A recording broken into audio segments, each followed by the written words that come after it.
Lynn Family Stadium is taking center stage once again here in Louisville, Kentucky. It is a party, and the USL Summer Showcase rolls on with its main event, Louisville City and Phoenix Rising, live right now.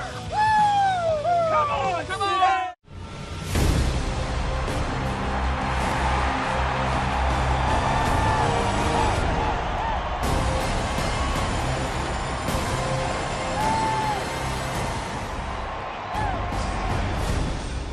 Welcome to a heated night in Louisville, Kentucky, and the USL Summer Showcase. Lynn Family Stadium, the site, the #1 team in the Eastern Conference. Louisville City hosting Phoenix Rising. A look at the East right now. Tampa Bay and Memphis in hot pursuit. Louisville a win over the weekend against Memphis 901 FC to grab the top spot. Meanwhile, out west, Sacramento holding on to the 7th and final playoff position, and Phoenix has a long way to go. Welcome in, everybody. We are so glad to have you along with us. Joined by Devin Kerr down on the field, Mike Watts on hand as well. Dev, finally we get a chance to see the Summer Showcase in all its glory. They've wanted to do this for years. It's every league executive, it's every team executive, it's these teams on the field.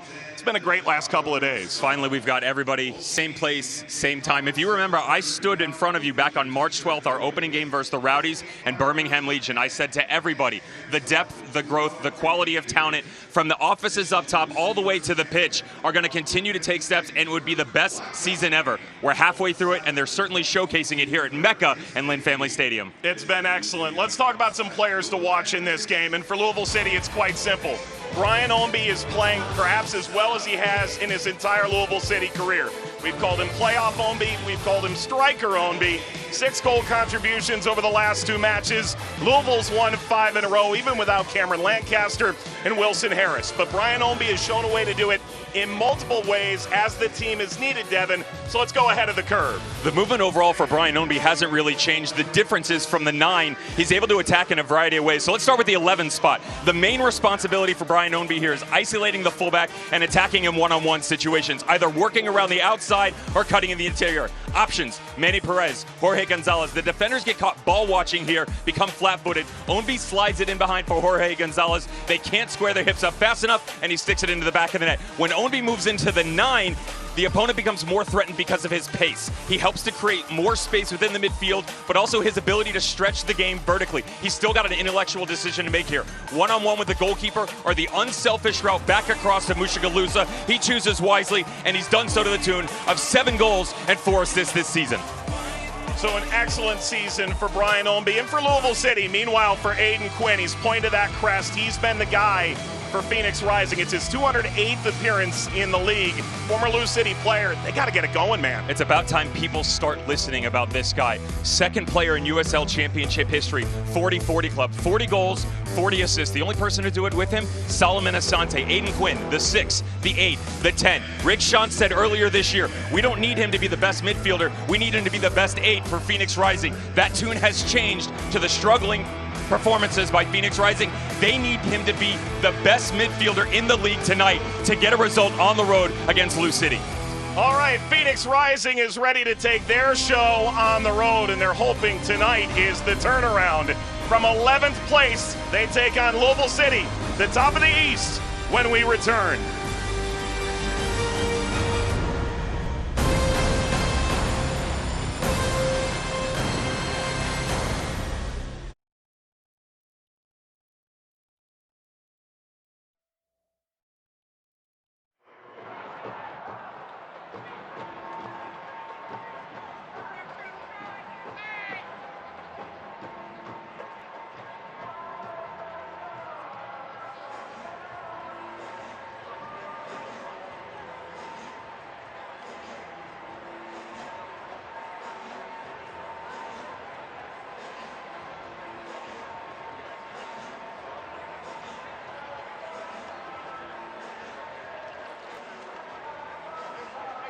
Tonight's Player Walkout is brought to you by Kroger. Fresh for everyone.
Interconference play has brought this rivalry back to life. The 2018 USL Championship final. Luke Spencer with half an hour to go. The winner for Louisville's second star. What was also Didier Drogba's final game as a professional was a crowning achievement for Louisville City at Lynn Stadium. About 6,000 that night, and they lifted that trophy the last time. And now 10,000 plus will pack into Lynn Family Stadium in Butchertown in Louisville, Kentucky. There's Danny Cruz, the head coach of Louisville City in his second season at the helm. 137 appearances, a sterling career as a player in Major League Soccer, and now here with Louisville City, he's found a way to continue the success that James O'Connor and John Hackworth brought to the table. Dev, let's take a look at the lineup for Louisville City under Danny Cruz. 62nd minute red card versus Memphis for Amadou Diaz. Sees Wes Sharpie come to the left back spot. Manny Perez coming to the right side. Watch him stretch the game on that right flank because of the fact you're going to see Ray Serrano, number 21, tuck underneath Brian Ownby to try and combine with the midfield pairing of Niall McCabe and Paolo Del Piccolo. Tyler Gibson does such a good job dictating the flow play and dropping between the two center backs, and Musha Galusa with his speed could be the key factor on the left side. There's Rick Shantz, and he's been embattled of late. He has struggled to get this team in the right direction where they've been pretty much the entire time he's been at the helm of the club. He was the 2019 Coach of the Year in the championship. And Dev, they've made some pretty significant changes. Speed on the same outside argument here for the outside backs for Phoenix Rising and Babakar Jai and Darnell King. James Musa back into the lineup to solidify the two center back spots, and that's the hope for Phoenix Rising. You need to see more collaboration here out of Aiden Quinn and Donaciano. Kevin Lambert will hold it down, but as they move forward, Lamine Johnny, only his second USL Championship start ever, first since August 23rd of 2020. That is a tough ask on the road at Lou City. All right, Antwi is going to get the first touch of this game for Phoenix in red, Louisville in purple. Tom Snyder's the referee for this affair. And the USL Summer Showcase has its main event, Louisville City, Phoenix Rising, a rematch of the 2018 championship final. Sent to touch by Winder. A throw for the captain here tonight, Darnell King, for Phoenix Rising.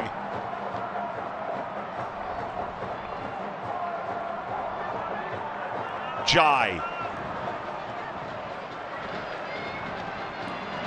Away from Jeanne.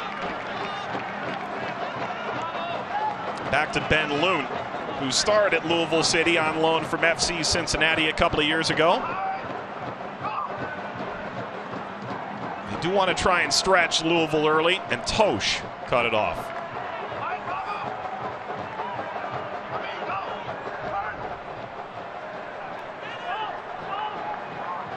Perez. And now Morton. Let's watch the opening 10-15 minutes here, Mike, with that matchup we just saw. Lamine Johnne and Manny Perez on this right and left respectively for Phoenix Rising and Lou City. Rick Shantz said, don't get too cute in the midfield. We don't have to play too much. Don't be afraid to go direct and play in behind them early. Challenge the shape, challenge the speed of our front line. Try and attack in behind. That'll also provide them the luxury defensively of resetting much higher. They cannot go end-to-end with this Lou City team.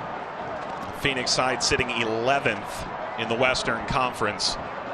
At some point, Devin, it starts to feel like, what is Phoenix Rising? And yet, while they haven't scored a win since May, the last 5 years, they've been at the top of the league in every significant statistical category outside of trophies attained. Lost by Quinn to touch.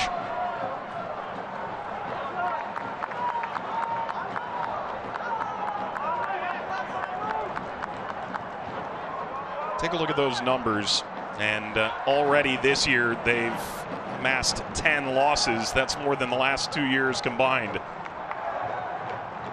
10 losses, 6 points out of the final playoff spot in the Western Conference.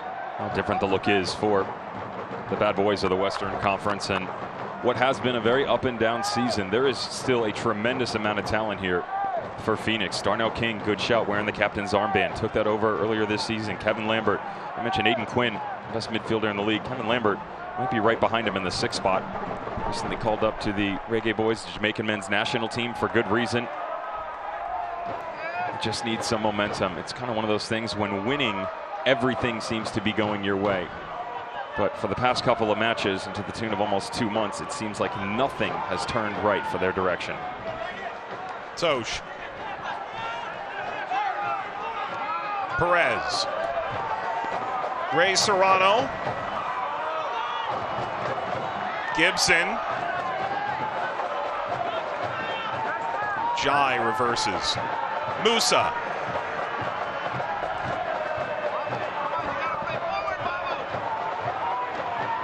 There's Lambert, the aforementioned reggae boy. Greg Hurst.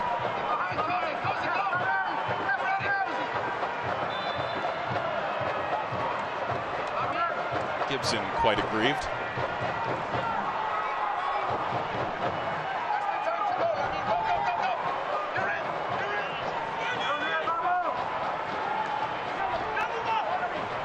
John A. There's Perez. That's a tackle right there from Manny Perez. Speed is everything in that matchup.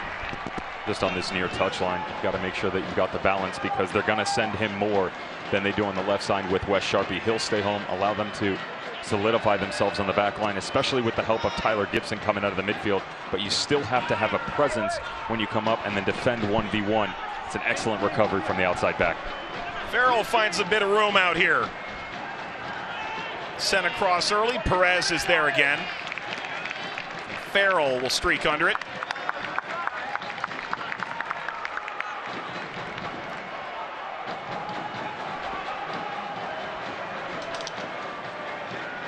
Temperatures in the mid-90s throughout the afternoon on the field, and the sun is starting to creep behind the overhang here at Lynn Family Stadium. It can feel about 110 degrees. Mushagalusa.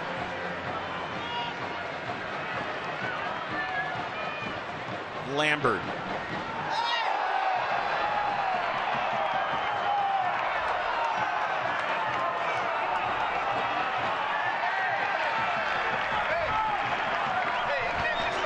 Lambert shown a yellow card.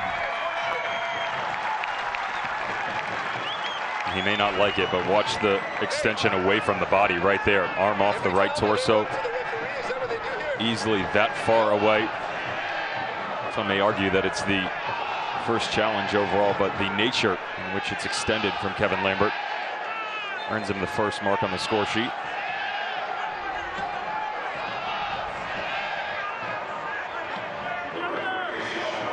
Now McCabe drops in for Louisville City.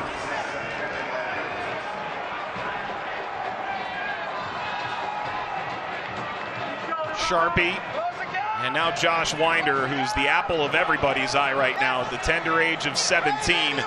He's looking like one of the top center backs in the championship. McCabe trying to spring Sharpie. Somehow dips that through. King battling with Mushagalusa.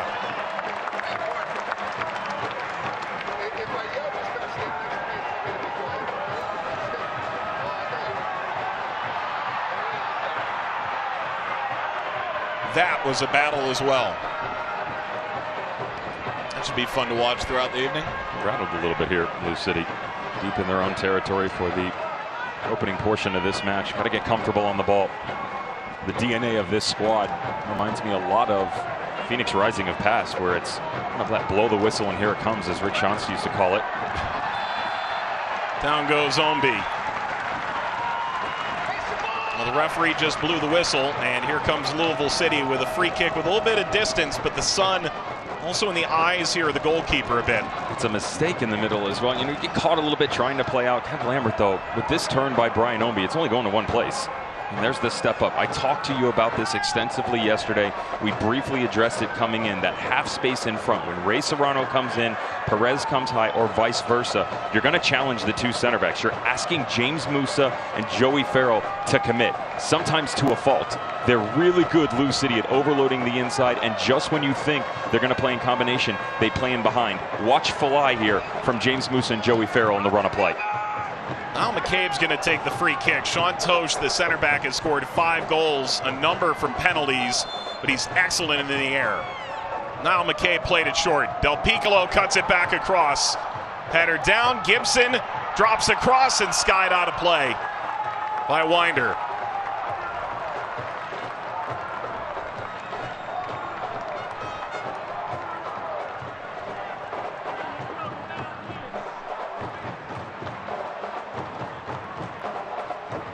Louisville, a 5-game winning streak. It's the longest they've had since Danny Cruz took over. To be fair, Dev, it feels like every summer they rip off 10 unbeaten or 5 consecutive wins. This is par for the course. 4 out of the last 5 years, at least a double-digit unbeaten streak, and it usually starts right around this time. It's interesting to listen to the managers talk about what their team is going to look like coming into this season. Right, pen to paper, 10, 12 games in. Well, we've really seen Lou City since day number 1.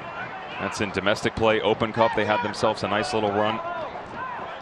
And yes, there was a little blip, injury, opportunity for guys to showcase their depth, and we've seen that.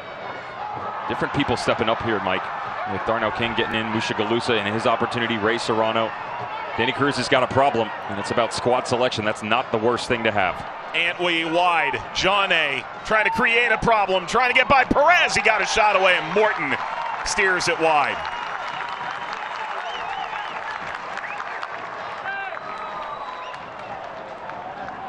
I mentioned to you the one-on-one, and this time you do get it right. Great job here by Richard Antwi as he holds the ball on the inside. Mike, you make Manny Perez try and assist on this back shoulder run next to Santos. When he draws him in, you allow Lamine Jane to get himself in more wide open space. Another excellent recovery from Perez outside for Lou City. That's exactly what Rich Shantz is looking for. Wide open play or in tight-knit spaces. Find them in that nature. Aiden Quinn. This ball clipped back over Morton and into Scouse's house. You and I got a great little. We got a lot of gifts from the Coopers, from Scouse's house. We got donuts, no coleslaw. This was a great opportunity to really pack the bag going home. Got a chance to celebrate with them at the USL Summer Showcase Sirius XM event yesterday. 2-hour show. Aiden Quinn showed up, former Lou City player, and then now McCabe and Paulo Del Piccolo, who were excellent, to no one's surprise. You got a real idea from ground level what the culture looks like for Lou City. Road roommates, a little fun with those boys. Musha Galusa for Ombi. Ombi's been on a tear. Ombi went for goal, and Lunt denies him.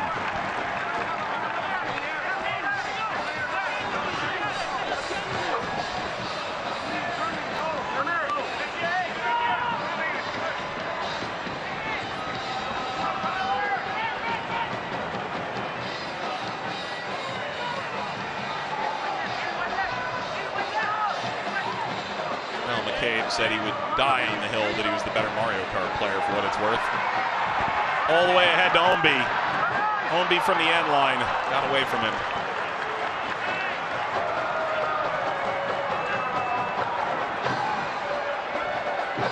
Four goals last 2 matches, 2 assists to boot. 50th time in USL Championship history. 2 goals and 2 assists in 1 game. Only outdone by Musha Galusa, who had 3 goals and an assist. I guess that's one way to look at it, right? 14th time that's happened. You come into the season, you look at the front line, you knew it was going to be Brian Ombi on the right side, and you imagine it would be Cameron Lancaster, probably Jorge Gonzalez, and yet, as we're talking to you right now, you have none of the 3, and still 5 games in a row. You mentioned longest under Danny Cruz, but sitting talking with him, the luxury that he has now. So many teams around the championship looking to find a way to just solidify their starting 11, yet Danny Cruz running 16 to 18 players deep. Not many that have that squad selection problem, Mike. Hurst twisting back. There's the long switch. Seeking John A. Mentioned hadn't started a league game since 2020. That was with Atlanta United too.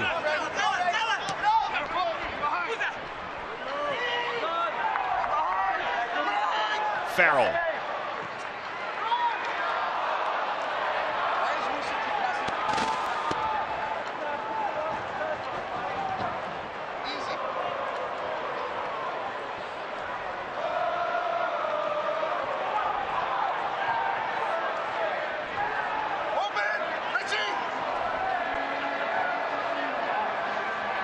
Up to Gibson. There's Sean Tosh. A number of people consider the 5 goals out of character.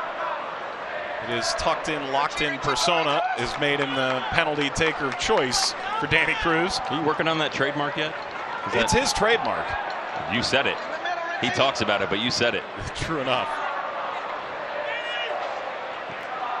like the old school mentality of the shirt in. Is that what you used to do? Absolutely. Del Piccolo for Perez. Perez streaking by Jai. Perez crossing.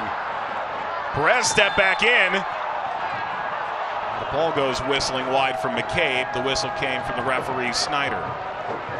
Jai is down. Gotta be real careful here from Babacar Jai. Occupying the space in front of him, but making sure that if Lamine Jane is there when he drops back here, it can't be an extremely high line. You have to give yourself the ability to get a body on Manny Perez. He's too good in wide open spaces. He'll cut to the inside. He'll find a way to combine with McCabe and Del Piccolo, but if he gets you down into the corner one-on-one, 9 times out of 10, it's going to go the route of Manny Perez.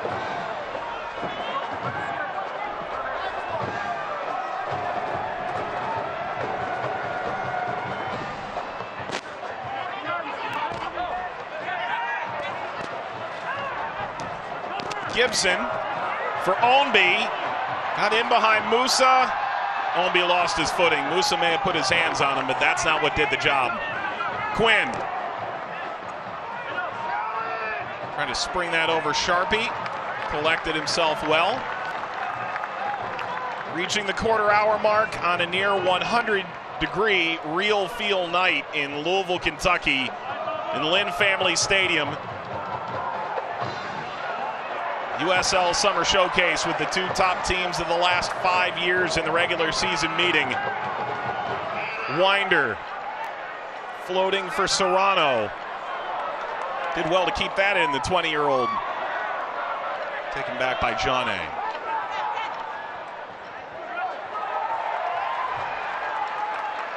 Dev, we talked about 15, maybe 20 minutes being a real gauge to this game. What have you gauged from it? Now you're looking for the extension to 30 and doubling it. What I've seen is that Phoenix is not afraid, which is a good thing. And a lot of times when teams are going through difficult results and times within, you see their heads down, the intensity's not there. That's not the case right now. They are running right at Louisville City. The problem is over the past 5 minutes, Lou City's on the ball more. And once they are, that's when they are at their best. They challenge your shape. There's a lot more movement. Play to the outside, come back to the interior. It's got to be better communication right now for Phoenix. Sharpie from the wide area seeking Del Piccolo. Header up and away, McCabe.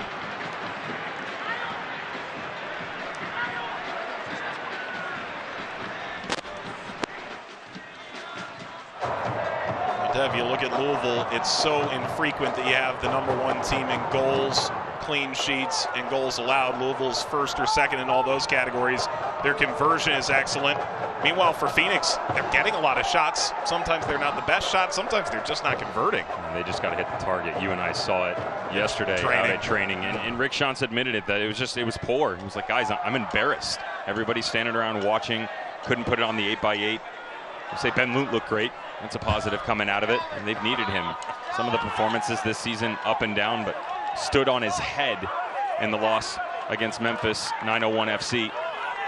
Last time out. But that, Mike, you struggle in a game, you get a break. They actually had 4 days off in a row. I couldn't tell you during my playing career when I had 4 days off, but he said, listen, I don't want anybody at the training facility. Those numbers that we were just talking about for Lou City and Phoenix, usually that's a one-on-one battle in a historical nature, and that's not the case. Louisville City, an opportunity for goals against, and conversion to go atop for the first time ever in USL Championship history on their lonesome. No one ever has been able to do that. And for Phoenix Rising, they don't care about numbers right now. This is 1 foot in front of the other. Just do anything to get yourself a result, no matter how pretty it is. And cut through for Serrano and back out to Quinn, who had the intervention.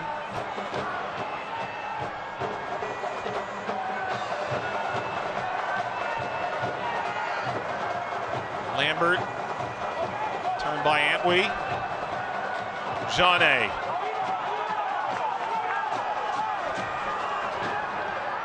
Jane. As far as Quinn. Lambert. Did that outpace King? King. It'll be simple enough for Kyle Morton. This has got to be quicker. This is really simple for Phoenix Rising. I mentioned the intensity. It's great that the mentality of that intensity is there, but the actual rapidity of play has to come up, and that's the conversation by Rick Shuntz on the sideline right now. He's frustrated because they're doing a really good job of absorbing pressure. When they're working out, though, the side-to-side movements have to be faster. That ball down into the corner to Lamine Jane by Richmond Antwi up top, that's got to be hit with pace. Allow him to run onto it. The second that you put English on it, Mike, and get up underneath it with air, that allows Lou City to reset themselves and get numbers behind the ball. And now Louisville makes their way across the halfway line through Paulo Del Piccolo. Serrano leading Perez.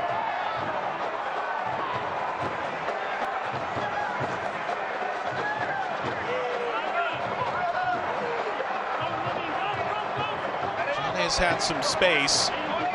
Perez had to get back, and now Serrano's providing cover. Quinn delivers. Header glancing wide. I told you coming in that they needed him to be the best midfielder in the league, and you would expect Babukar Jai to make this overlapping run, but really well done. After the tackle by James Musa, Jai holds. Aiden Quinn recognizes they need support over here for Lamine Jane. Gets himself into the 2v1 situation. Perez caught out. All he's doing here, Mike, is sticking into a danger area. If you can get someone on the end of it, fine. But it goes back to my original point 5 minutes in. Play high, play direct, play quick. And at worst case scenario, you've reset yourself inside Lou City's own half. It makes it more difficult for them to play out of the back.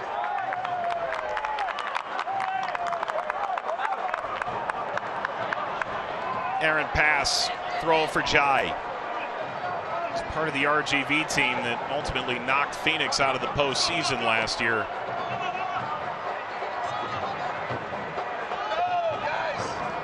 Imagine that solo effort in his run right down the spine of the team to put him ahead had something to do with it. It was memorable. Memorable enough to get Phoenix to look his way come free agency. Jai wins a free kick.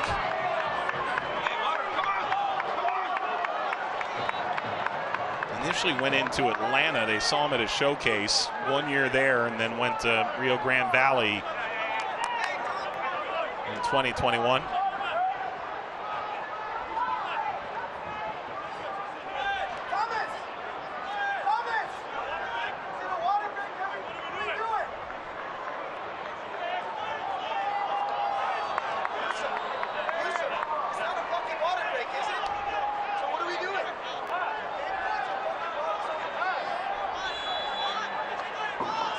The magic left of Aiden Quinn. Quinn delivers, flag is up. This is offside. Scoreless here in the 22nd minute for Louisville City. They're down one of their outside backs today. Amadou Dia sent off a second yellow card. Take a look at Joey Farrell going to check in with his former teammate. Dia now in Louisville, was in Phoenix, was so good in Phoenix for so many years. Two best friends that anybody could have. Feels like it. Joey Farrell coming over in 2018 from the Rochester Rhinos. Amadou Dia just seemed like for ages was such a mainstay and staple for Phoenix Rising at the left back spot. Opportunities elsewhere for him. And they needed to lock down the left side for Lou City. Both he and Kyle Morton, massive upgrades in the offseason.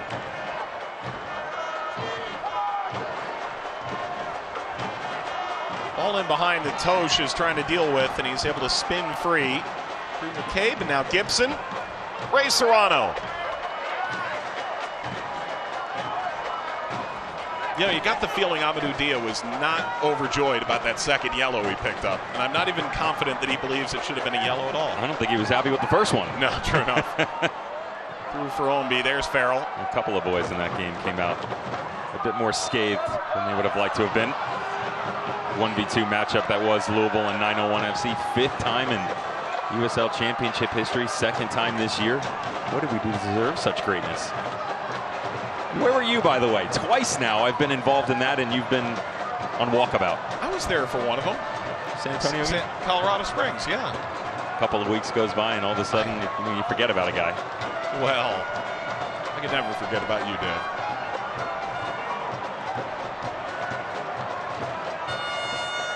It's kind of funny, Dev, you mentioned as soon as they leap up to each other, Joey Farrell just walks around with a permanent smile affixed to his face.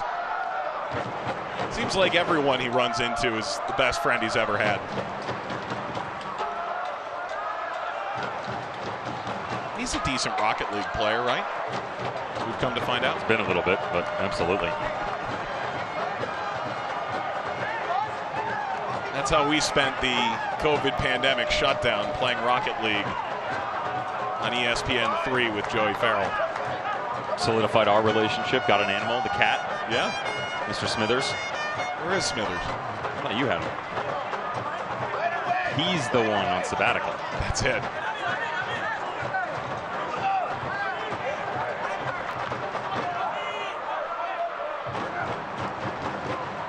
Jai. Go through Musa. Perhaps a hair lackadaisical. I'll pay a price for it. Ciano holding it up in midfield. And on loan from Nashville, where he was a first-round draft pick this year. Left off for King. Darnell King sprinting forward, pumps the brakes on Mushagalusa, who recovered nicely.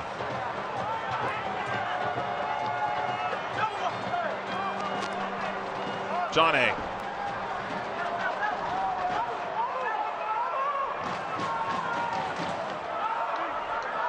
Jai. Donaciano. Lambert. Musa.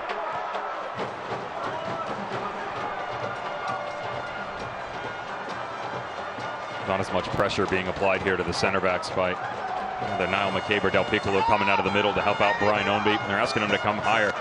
And they basically resorted to dropping Ray Serrano and Mushagalusa much deeper on the outside wings. They're respecting what has been these attacks from Phoenix Rising in transition into the corners. A bit worried that they haven't been able to get themselves into a matchup that's benefited them. Trouble brewing. Ownby. Ownby all the way. Ownby denied. Bounces in front and cleared. Everyone was staring at it like, what are we going to do with it? Finally put out for a corner. Yet the one thing that you have to think about here is as you come deeper, you do afford yourself more space to work into, and that's exactly what happens. You get Brian Ownby into that occupied space we talked about in the open. He comes deep, he comes high, he stretches with his speed. James Musa can't keep up with him, can't get a tackle, and they're real lucky on the backside of this that Ray Serrano isn't able to pick it up and put it home. They all seem simply baffled. Corner, Louisville City. Service backside, Luke got a piece. He's looking away from the setting sun from that corner. And thank goodness it is setting. Temperatures will get into the mid to upper 80s by the time we're done tonight. John A. seeking Hurst.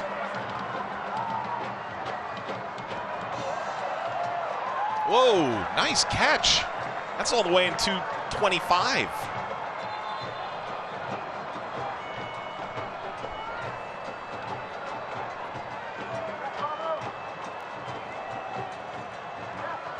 Dev, that was a good grab. He leaned over the railing. You buy him a beer? What's going on here? He seems fine with I didn't get my game check yet. That's on you, man. Yeah, he looks fine with You're it. paying the tab.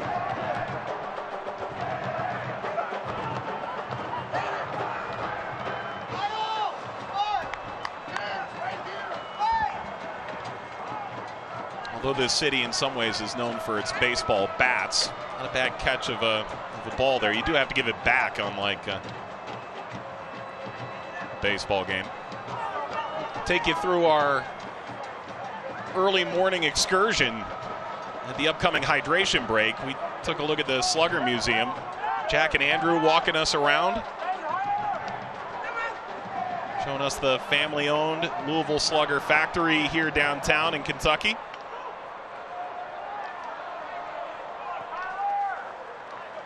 At halftime, we'll chat with Jake Edwards, president of the league. Ball lobbed over the top. Clearly, the flag had to be up. Nick Balser does the job. He's a really good AR. but his sister is a really good soccer player. Bethany Balser plays out at OL Reign.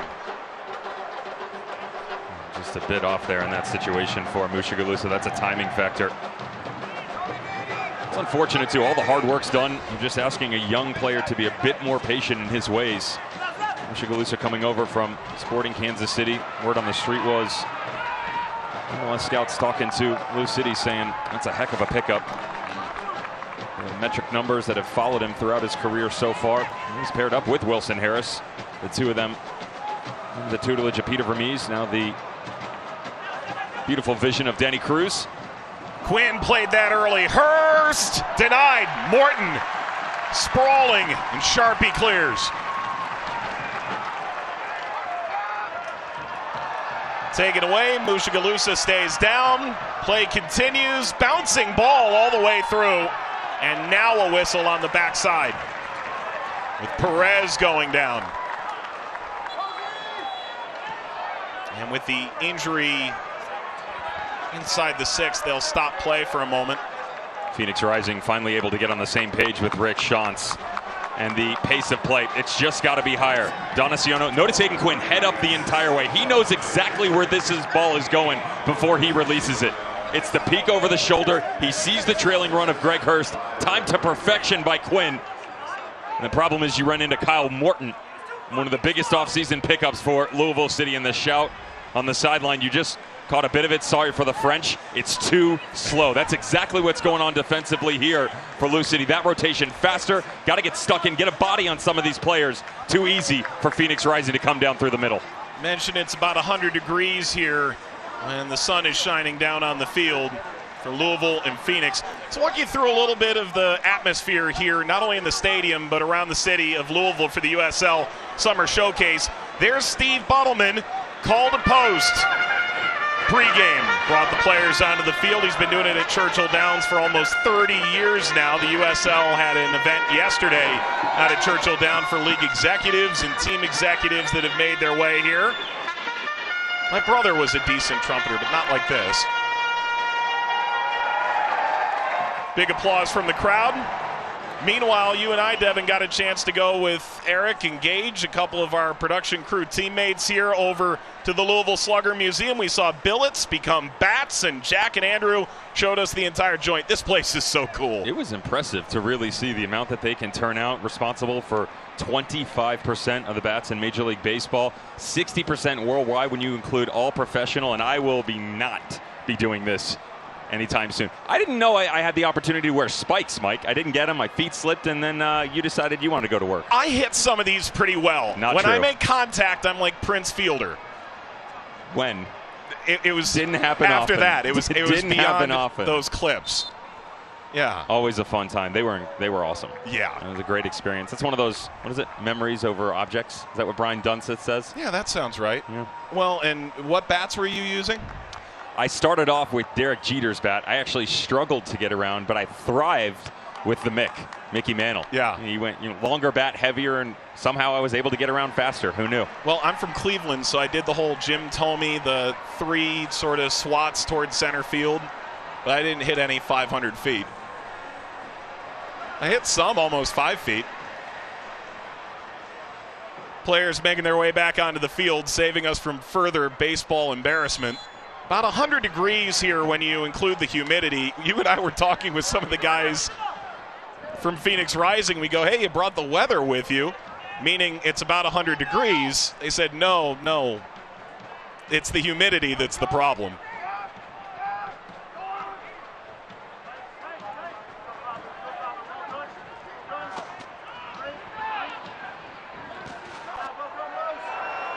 Morton. That's dangerous. It certainly is. Lambert. Well, Phoenix coming out with a little bit of a roar from the hydration break. Morton's got to get underneath that. That's too slow in the decision making. Great job by Phoenix closing down the space, but if you're going to get rid of this, and you absolutely have to come down the middle, and he did not at the start of the movement, but if you have to, Mike, you got to go high with it. Give yourself an opportunity to get underneath it. You come right down the middle. Lambert steps in. Poor decision by him, but plenty of space to run into. Jai, clever, got by Del Piccolo. Quinn. Toward Mushagalusa. Held off the ball, back to King. Perez is there. Tosh. And the pressure from Lambert wins it back once more. And he's clipped it through right to Morton, who scoops up that Select ball, celebrating its 75th anniversary. Select, proud to be the official match ball supplier of the USL Championship. Choose what you play with at SelectSportAmerica.com. Select, league's choice, player's choice. How do you feel about the headgear, Dev? Coming off an injury, Kyle Morton has changed the style a little bit. We were asking the fans there. We got positive reception at yesterday's SiriusXM FC show. I'm with it. I need an autograph one. Reminds me of Peter Cech. But for me, look at the shin guards by this goalkeeper. What sort of confidence does Kyle Morton have to walk out with Sergio Aguero little shin guards tucked into those socks? He said he's always done it, though. You stand next to that guy? I stood next to him on camera and I went, that's a good looking dude. He knows what he's doing in life. But the shin guards, that gets me. McCabe would have whittled through that, but now King. Winder will circle back.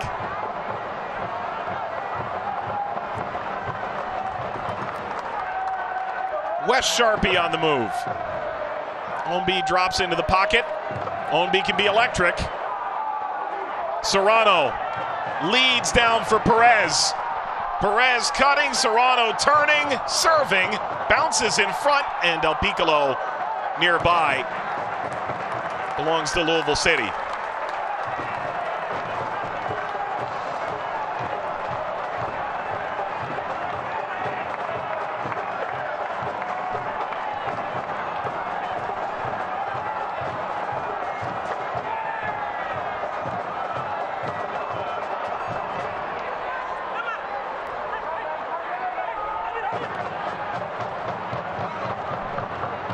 Quinn.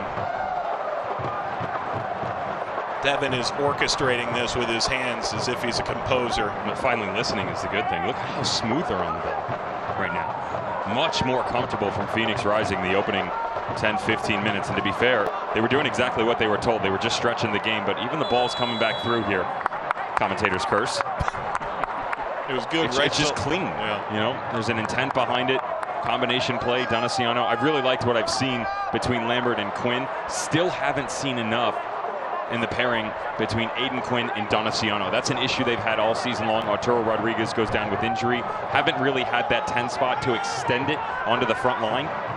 You don't necessarily have to with the personnel you have now. Ownby went down. Play continues with advantage. McCabe, Del Piccolo. McCabe searching. Bounces out. Del Piccolo turns and fires. That's deflected by Quinn.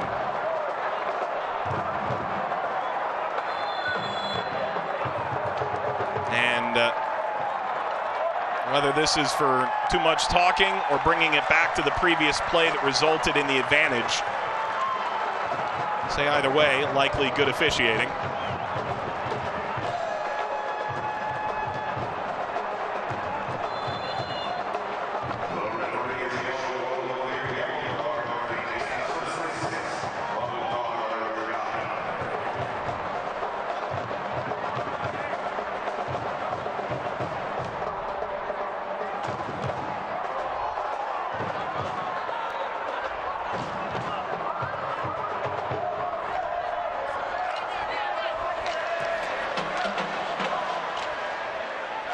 Donaciano's making that diagonal run out front. They've got other options, including Antwi. Antwi! Morton got a piece. Corner Phoenix. You don't expect it here if you're Kyle Morton. You don't expect that Richmond Antwi, as he comes out here, with every ball that he's played so far, it's been about the next step. It hasn't been the one-on-one, I'm going to go it alone. Instead, drops back and sees Kyle Morton cheating to the back post a little bit. Tries to get cute. A good recovery by the goalkeeper.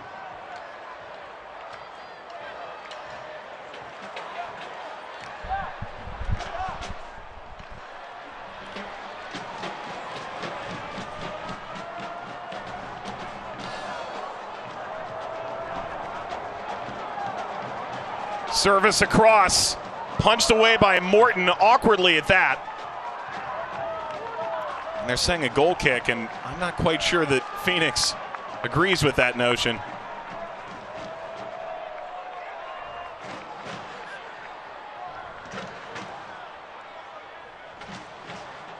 Dev, would you say this has been better from Phoenix, or have they gotten this far, they just haven't gotten it over the line? Light years.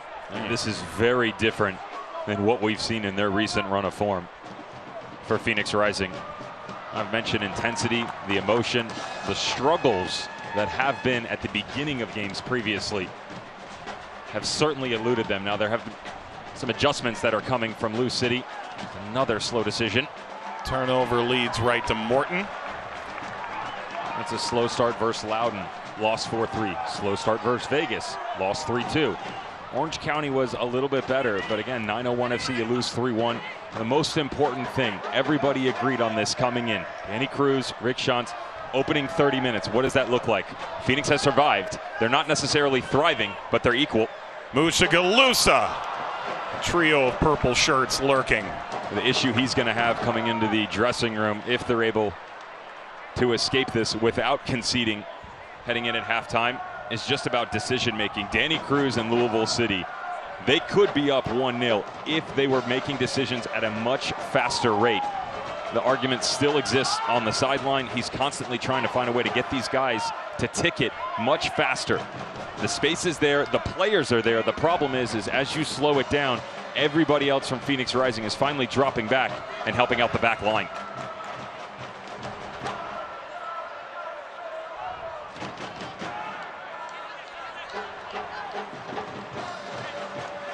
Ray Serrano. Serrano curling.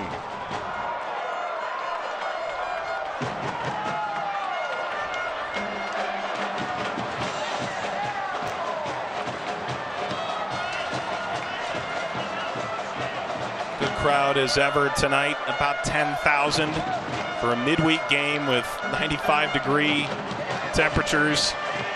Mercury only tells half the story. Got a little bit of that first half, didn't we? Yeah. Just before kick, down on the field. Mother Nature said hello to us, as did the fans in Lynn Family Stadium, but the sun was less kind, we'll say. Dev, you and I were last here ahead of the 2019 final. 3-1 Real Monarchs knocked off Louisville City. We're going for a three-peat back then, the Triple Crown. But there wasn't a field here yet. There was the basis of a stadium, but the roof wasn't up, and the lights certainly weren't on. They weren't even here. It's a night and day difference from a franchise that started at Slugger Field on a baseball field.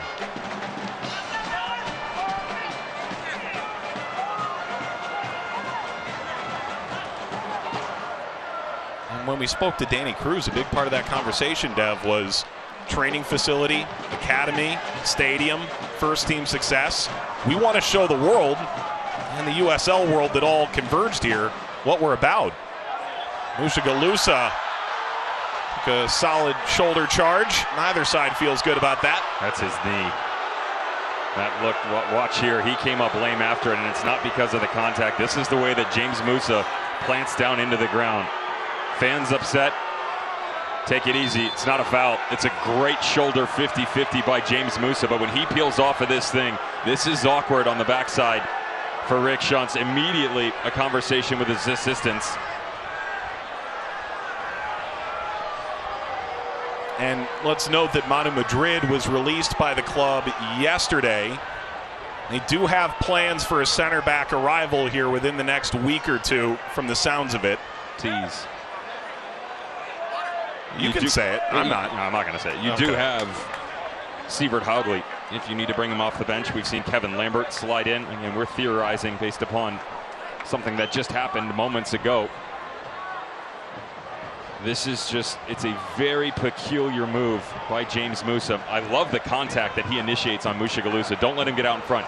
Keep saying to you, put a body in it, but right there, right at the top corner of the 18, all the work's been done, and that step. Immediately, it's that little extension off the knee. Let something tighten up a little bit. You just hope. They just got him back. His injury concerns have been plagued beyond belief this season. That's one of the guys, when you come in and you pick 3 or 4 players on the team that you cannot lose, Mike, James Musa is right there at the top of the list. Only 7 appearances this season. This is 8th and his 7th start of the year coming tonight. That's the other thing we haven't addressed either, by the way, is it's easy to pick apart the lack of goals. Marcus Epps, Santi Moar, Greg Hurst, Claudio Repetto, that's fine. We talked a little bit about international rotation by Kevin Lambert, but with the injuries that have come for all of these guys, because we've seen it from James Musa, Kevin Lambert, some of the strikers up top, Darnell King, now you're affecting the overall rhythm because you're asking one of the best number 6 midfielders in the league to go play center back. Sometimes coming back from international duty or coming off a midweek rest, you're asking a youngster to come in on loan in Irakosi Donasiano, and I don't care what the talent level is. You come in, you don't have the experience professionally at a high end, you haven't got a lot of reps, and all of a sudden you're thrown into a team that is struggling for performances. You change the front line, everybody's looking around going, the constant that was is no more. Now how do we get back to that? But 20 minutes in, mentioned to you, plenty of talent on this roster to be able to get to the job done. And though there's still seconds before we eclipse the halfway mark of this match, they have certainly shown that they can compete so far with one of the best in the USL Championship atop the Eastern Conference. Rolls all the way back to Sharpie and through Morton. I'll head back down to the field at halftime, have a chat with USL President Jake Edwards. Chat a bit about some of the expansion news. New Orleans is coming to the USL Championship sooner rather than later. The academy projects around this league are starting to bear some real fruit. This will bounce down to Ownby. It's a bit slow to collect it, and he's left this a bit far for Serrano to continue the movement. We approach first half stoppage time. Ownby bounced off Serrano, rolled upfield toward Hurst.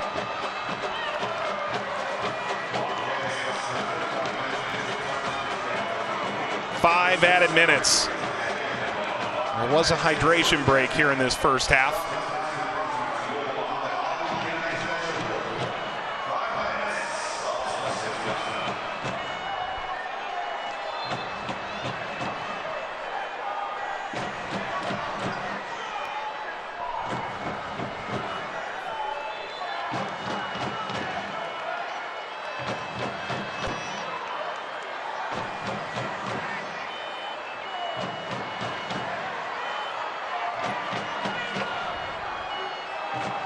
Lambert.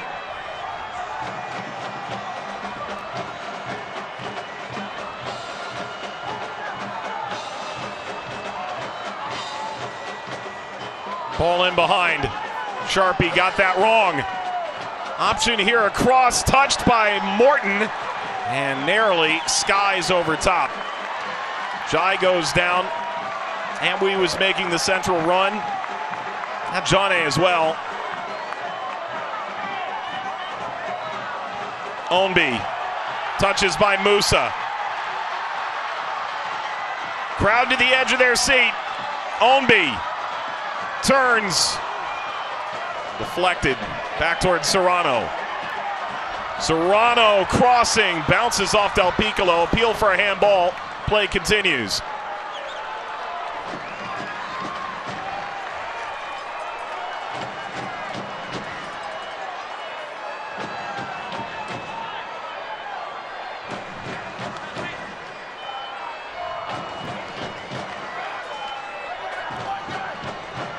Perez.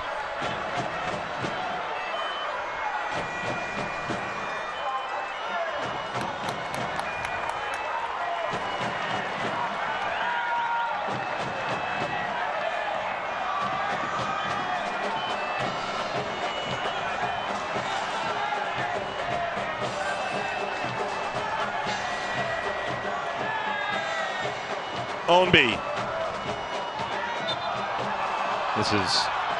This is an issue right now for Danny Cruz with Brian Ownby, and that's not a knock on the player.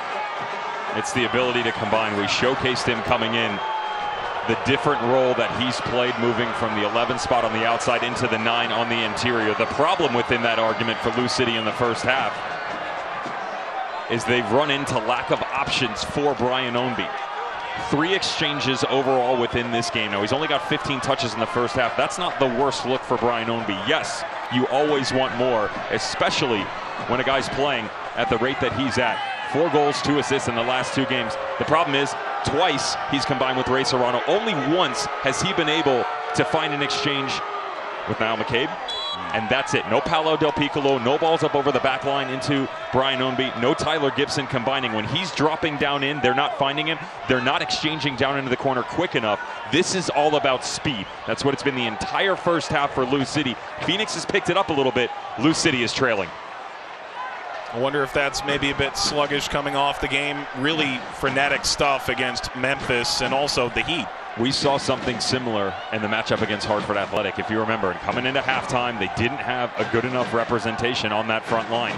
Not knocking Ray Serrano right now. They're having trouble because of the ability by Lamine Jane and Babacar Jai. There's a good discipline about them defensively, dropping back. They're not overexerting themselves, but within that, they're having problems having balance on both wings. If Wilson Harris comes in and Ownby comes out onto the right side, I'm not surprised. Serrano continued. Notion dispelled. Bounces down to Perez with another minute to go in the first half. McCabe. Tyler Gibson.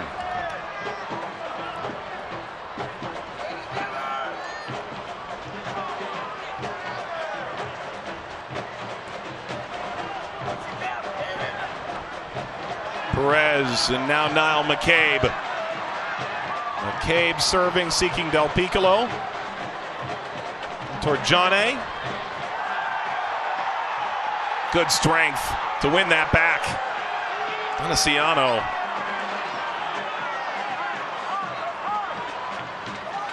Conversation with the sideline and Rick Shantz right there, if you picked it up, was stay together. They are doing a good job. The problem is you can't sustain this. You can't take this much pressure for Lou City for the entire second half. You got to find a way to attack a little bit defensively, step out. Don't give them this much space. Too many times over the last 10 minutes, Mike, it's been easy to rotate to the outside and balls being whipped into the box. They haven't been able to combine. But Lou City, you give them more time, more of a luxury, an ability to step on the ball. You're playing right into their hands.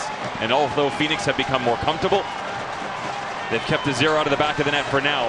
They've still got to find a way to punch back, and right now they've backed themselves into a corner. Figuratively and literally. McCabe arcs back, headers away, and the halftime whistle arrives.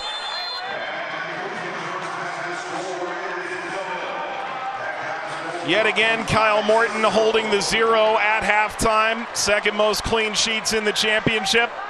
Brian Ownby and the Louisville offense held silent as well as Aiden Quinn and Phoenix put together a solid road performance here. Call to post. Wilson Harris could find his way into this game in the second half, one of the league's top scorers. Louisville City and Phoenix Rising scoreless at the half. USL President Jake Edwards is coming up next.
Say again?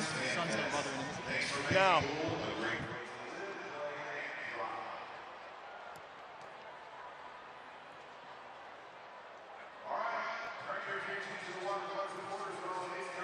Yep.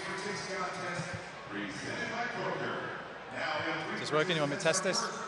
This mic working? This working? Yeah.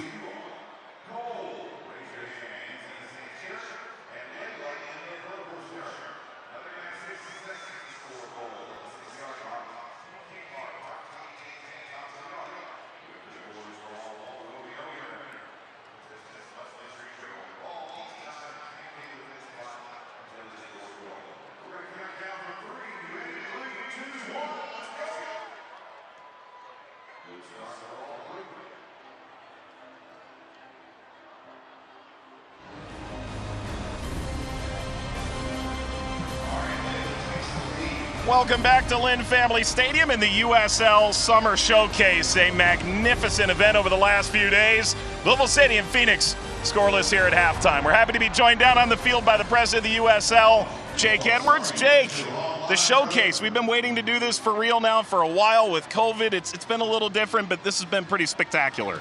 It's been a fantastic 2 days for the league. We've had over 250 of our owners, club executives, key commercial partners, all here in this fantastic city.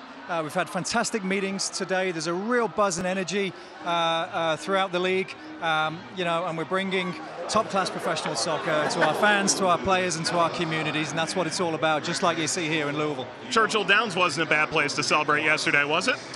It was nice to be in the winner's circle there. What an impressive facility that was. It's got so much to offer this city. Yeah.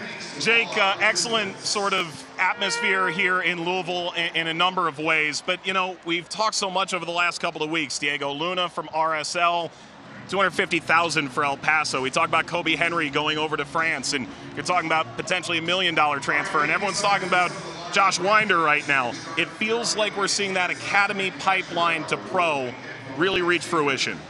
Yeah, it's early days. It's a long-term play this, but we've invested heavily into the USL Academy platform. We've signed hundreds of players out of our academies into our first team. We've got some of the best and brightest young players in the country, and that's evidenced now by the rest of the world, MLS. Everyone's noticing the quality in this league. You'll see more and more players over the seasons coming, moving to some of the top clubs around the world. Very proud of that. Yeah, meanwhile, this venue is fantastic. There's about 10,000 people here tonight. We've seen it with as many as 15,000. This is sort of what we're all after, isn't it? It's fantastic to have all of our owners here to take in the atmosphere and appreciate this beautiful stadium. It's a statement of also what's to come. The USL is on the rise. You're going to see some fantastic new stadiums over the next 3 to 4 seasons, both in the Championship here and League One. And this is what it's all about. This is what we're delivering across the country. Yeah, really magnificent. Jake, appreciate the time as always, and find some air conditioning if you could. It's a warm one, isn't it? This isn't my kind of weather. We've got plenty more coming up here from Louisville, Kentucky. I'm going to find some air conditioning. I'll have Devin Kerr with me. We'll take a look at first half highlights when we return to the USL Summer Showcase.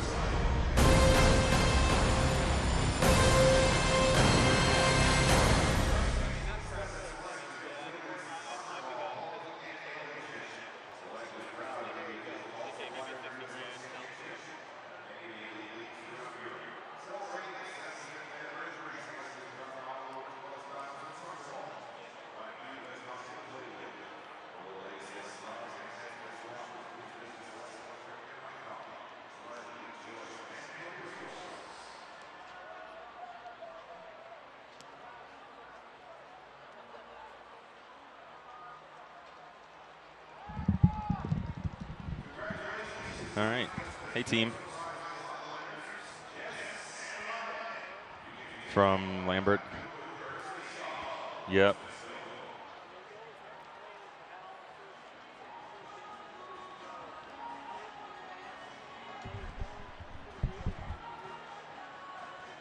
Copy that.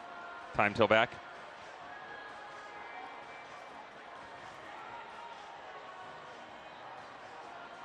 You're going to have to, I would move his stuff over there. Do you need me to move all of this?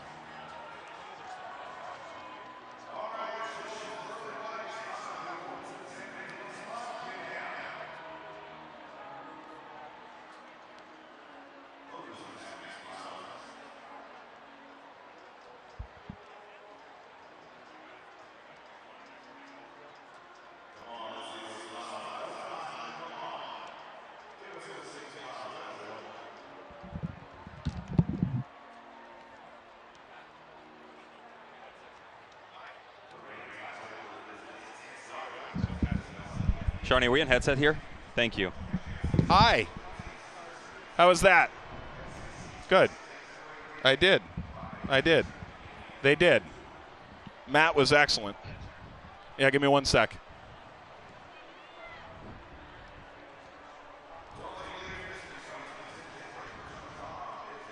Dev, what do you want to do? Not so bad from Phoenix, sort of deal? Yeah. Yeah. Good catch. All right. Where are we aiming? Hey, Hi. I made it. How was that? I'm sweating. Again. Yeah. There's a consistent theme here. There he is.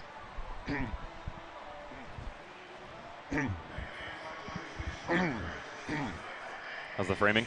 Good? Good. Sweet. I'm too hungry to taste this chicken. Watch it. Where'd we go today?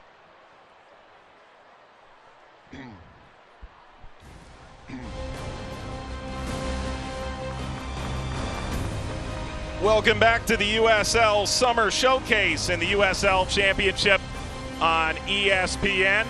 Everybody's here in Kentucky, from Lexington and their future club in League One all the way up here to Louisville, Kentucky. Welcome back, everybody. Mike Watts, Devin Kerr, glad to have you aboard here tonight. And throughout the summer, we've had some excellent games here on ESPN. Dev, halftime here between Louisville and Phoenix. We're scoreless at this stage. Let's talk some football. Phoenix, it feels like they have a real chance here to turn this around, get a result tonight. How many people came into this game and said Phoenix is going to get throttled, Louisville's going to win away from it, and I looked right at you and said, expect it to be closer. I promise you that. Now, I still expected Louisville to be the better team. I would still give the advantage here to Phoenix overall because of what we saw previously. And so within that argument, you have to start to talk about the fact that Phoenix Rising has really struggled in previous games. They've stepped up. They haven't been on the ball enough. They have not been able to be physical. That wasn't the case. 10 minutes in, Kevin Lambert stepping and doing a good job putting a body here, but the arm's away. So what are you going to do to respond to the referee? Just remove him from it. Start to get into transitional play. Rick Shantz wanted more of it. He got it. Great job by Lamine Johnny to come all the way to the far side, get into 1v1. Brian Ownby, the response going the other way. It was a tit for tat. I said to you, decision-making was poor. I still say that, and that's going to be the topic of conversation from both guys at halftime. Danny Cruz, Louisville City, everything was about tempo or lack thereof. For Phoenix Rising, defensively, they have certainly been better. The problem is their defensive line is much too deep in their own half heading into the dressing room. They've got to find a way to reassert themselves into this match, which a much higher defensive presence. Well, as I think you and I expected, much closer match than maybe the outsiders and the prognosticators thought. Louisville more the possession. Phoenix is fine with that. Don't find Brian Ownby. Haven't really seen any balls from Mushagalusa into space. If you're going to bring him into possession, is there going to be an overlapping one? We haven't seen that. There's a balance for this Lou City team that's lacking. Phoenix Rising still head up, though, because it's much better than we've seen in previous games. All right, it's been an excellent night so far in the 502. We find some goals. Second half coming up next.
Lou made a sub.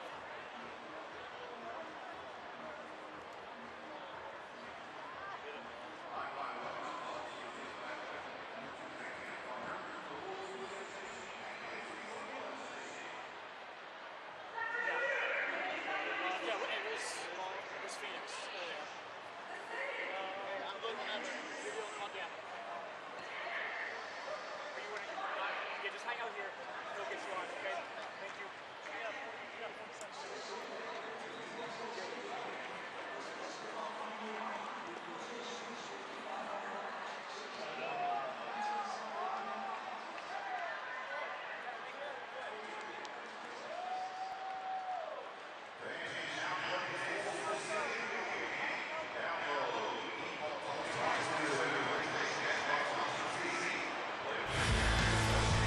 Fans' Choice Mid-Season Coach of the Year, Trevor James, Detroit City. Guess what? You're going to see a lot of Detroit City here. There's a reason for that. When you ask Detroit City fans to vote, they vote. Declan Wynn, Defender of the Year, the outside back for Detroit City. How about the Goalkeeper of the Year is voted on by the fans? The accountant, Nathan Steinwasher from Detroit City. All right, elsewhere. Haji Berry, double-double looks well in play. Goals and assists, reigning MVP. The midway point looks like an MVP again. And meanwhile, Young Player of the Year features here in Louisville, Kentucky. Joshua Winder, the 17-year-old dynamic center back, earning praise from fans league-wide. Heard it straight from Danny Cruz directly. Best center back on this back line right now, Josh Winder. The head turner that was Kobe Henry, I promise you, this kid Josh Winder is right behind him, if not better. First time repping for the youth national team, captain against England in a 2-1 victory. 7-finger numbers and beyond for the 17-year-old in the near future. Hopefully on Thanksgiving with the senior national team, it'll be a similar kind of result against England. It could be. Yeah, could be.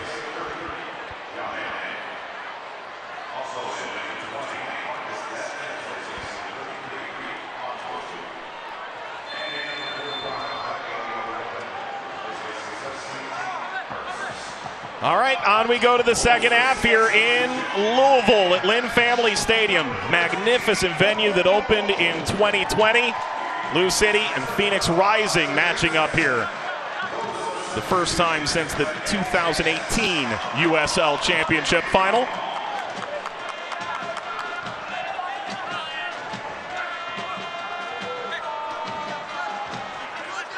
Both sides making changes here at halftime. Antwi comes off, Greg Hurst off. Santi Mowar has come on.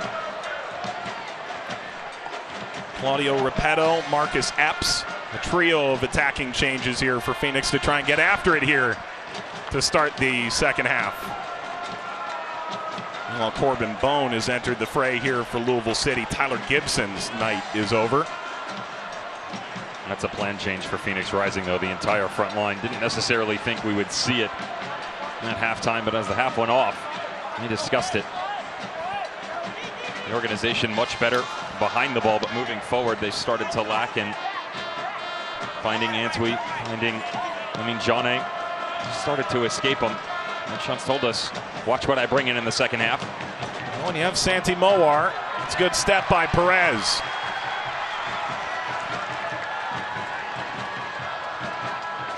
And also watch underneath for Louisville City as Niall McCabe drops deeper to vacate the position from Tyler Gibson. How much are we going to see a side-by-side with Corbin Bone? How much are they going to allow Paolo Del Piccolo to step up and press next to Brian Ownby? As the half went on, they backed off of that. Now they had the luxury of being on the ball more, dictating this game on their own terms, but it still comes down to the vision and forward-thinking philosophy that was lacking.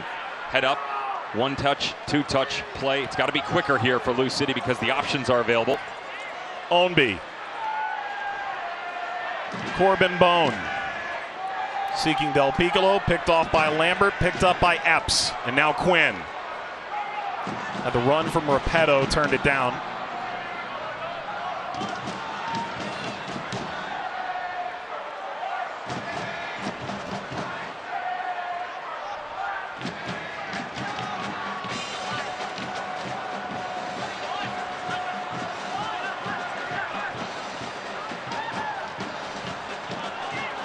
Farrell.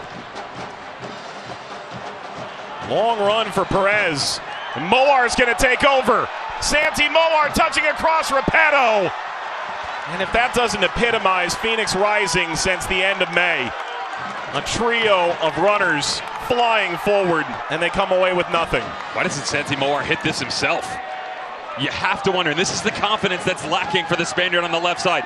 It's a missed touch by Manny Perez. He's got an opportunity. If the first touch here by Santi Moar is better, he can go it alone. It does force him a bit to play back across. Santi Moar of seasons past buries that and puts Phoenix out in front. Mushagalusa goes down. Lambert. Overcooked it for Jai. Dev, I think Santi Moar has been one of the most intriguing players in the league. You and I have seen him for so long, and he's been so good. Last year was spectacular. Ball finding Bone. Bone turns, leaves off, has support, and tapped over the net. He was your preseason MVP pick, too. Oops. Missed on that one a little bit. But for Santi Moar, this is a guy, you talked about the 40-40 club for Hayden Quinn. That's regular season.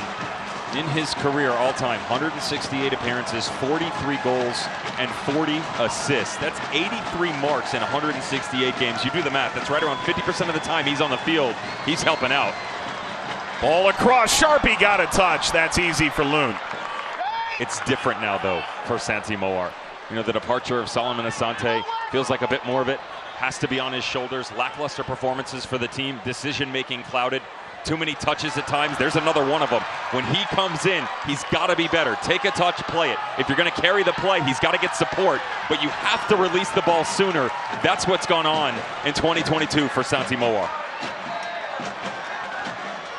Ownby trying to stretch the back line. And Lunt collects. It was so hot here pregame, Dev. You and I were walking around in t-shirts, and Santi Moar felt that that wasn't at the level that he anticipated us to arrive in.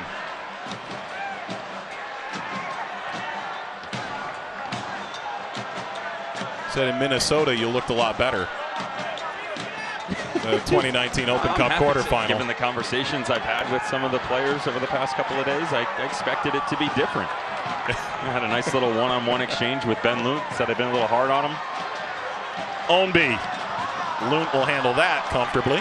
Santi Moar picked me out, top of the 18. Vision clear, running right at me. Gotta let you guys know that last time we saw each other, and I'm waiting for the backhand across the face, you looked a lot better. It wasn't a t-shirt. What am I supposed to do? Things changed over the next 20 minutes.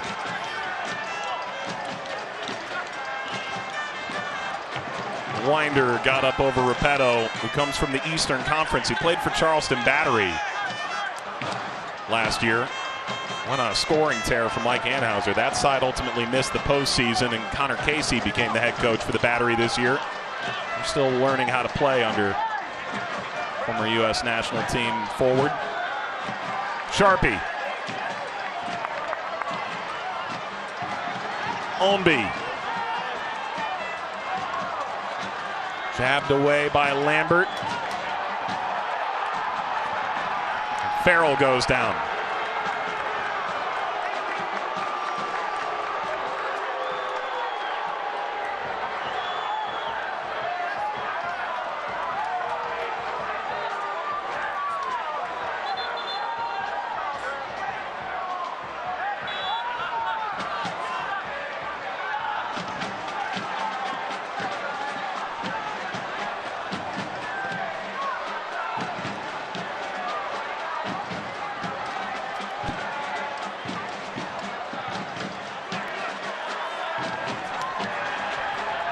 Mulligan.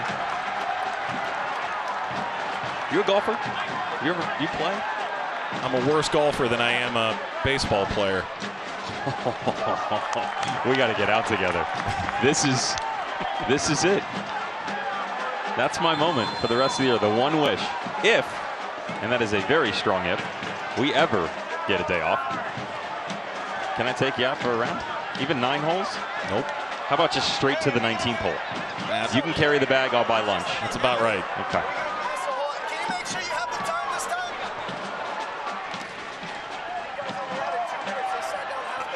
injury here for Phoenix. Danny Cruz and the Louisville staff pop up off the bench.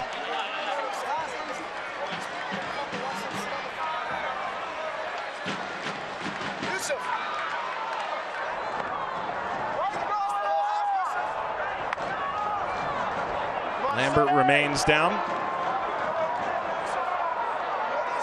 8 minutes out of halftime. Louisville's top of the Eastern Conference, and with their 5 consecutive wins, they've watched 538 slowly improve their odds of winning the championship final this year. They're right up there with San Antonio, a point apart for the best record league-wide, East and West together. Perhaps surprisingly, Colorado Springs has dropped out of that top 5 with all the injuries they've had. Tampa Bay has risen all the way up to 3rd. Double-digit unbeaten streak for the Rowdies once again. Neil Collins. Is there someone more consistent? You're looking at him right there, Danny Cruz.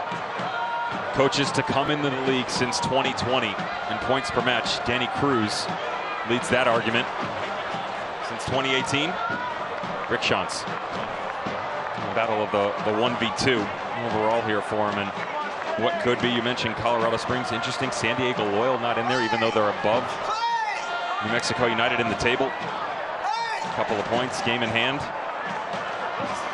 And 901 FC in the Western Conference, Brendan Burke and Ben Pierman are going to be a little upset. And for the first time, it didn't come from me. Yeah, no. Cheers, boys. It was Cheers. an algorithm, I promise.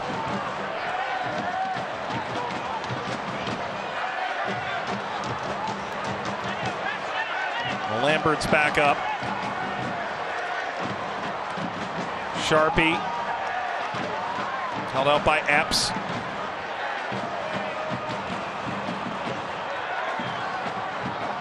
Glide by Bone and back to Tosh.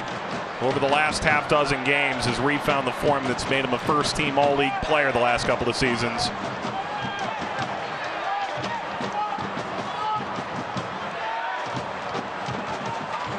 There were some pretty direct conversations from Danny Cruz to Sean Tosh early in the season because he did not look like himself. It happens.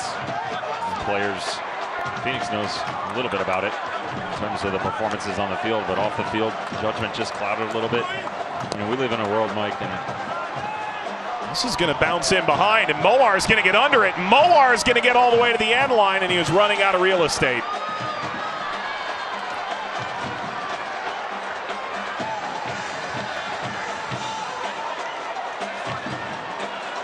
Living an age in 2022, it's everyone's a critic, right? Everyone's Pep Guardiola. You gotta love the passion, for sure. Referencing one of the best managers in the world for Manchester City, but within that, you have to have the discipline as a player to step off of it.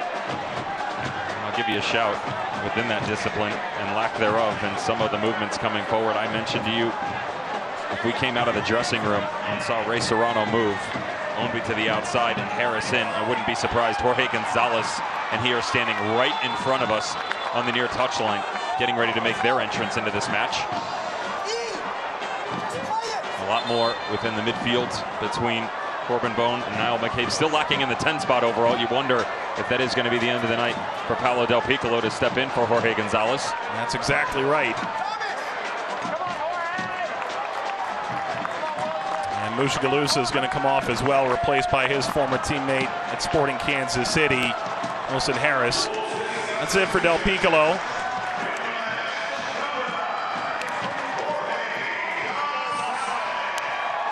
All right, Dev, you could say both these guys could provide a real punch here for the final half hour. How much does this change now for Louisville City? It's going to change the front line because now you have the option with Wilson Harris to play into his feet, come down into the pocket, but more importantly, provide that physical presence up top. You don't play into Brian Ownby with the center back on him. You can play him into space and he can come underneath, but you can't play in. And so because of that, you haven't seen enough production out of the midfield. We certainly didn't see enough from Niall McCabe and the combination of Paolo Del Piccolo in the first half. And so immediately the change was a double pivot on the inside. Now you can go back to a single. That doesn't mean that's the look you're going to see all the time, but with Wilson Harris coming back in, you've still got speed, you've got the comfort and the soft feet of Wilson Harris, but now can you stretch it because there's been nothing at the start of this second half for Lou City.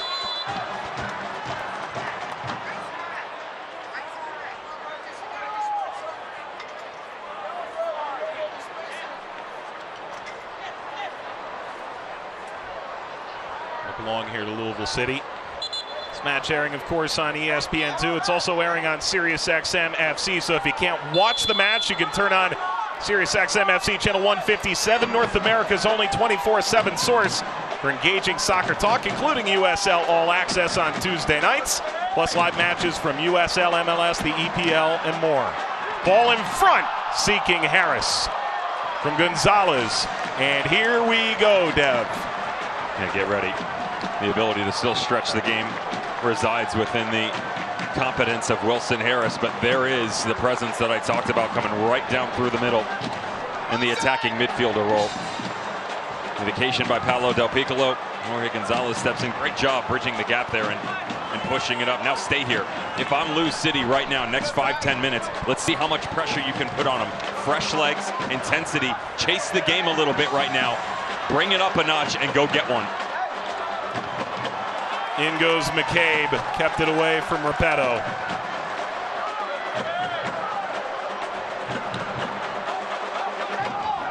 And now Morton. It's been as valuable as any newcomer league-wide since arriving here at Louisville City this season.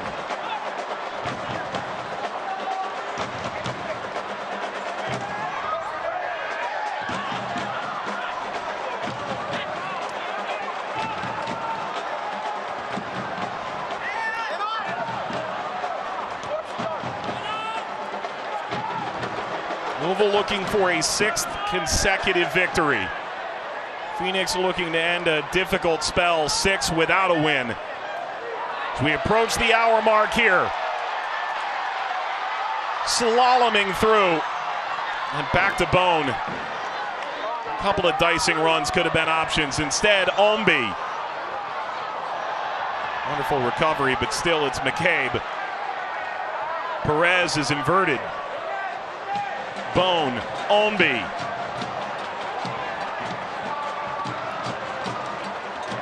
Ombi coming off his birthday brace, turning 32 and knocking off Memphis.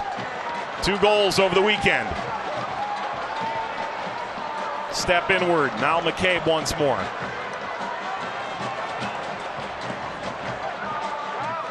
Winder. There's a ball. Sprung that nicely. Gonzalez. Pretty wild seeing the change in positioning from Manny Perez now that Gonzalez is in the game. Well, not only with Manny Perez, but the fact that Wes Sharpie on the bottom of your screen has done a really good job pushing himself higher. You are inviting more pressure in behind from Marcus Epps, but so far, I understand that the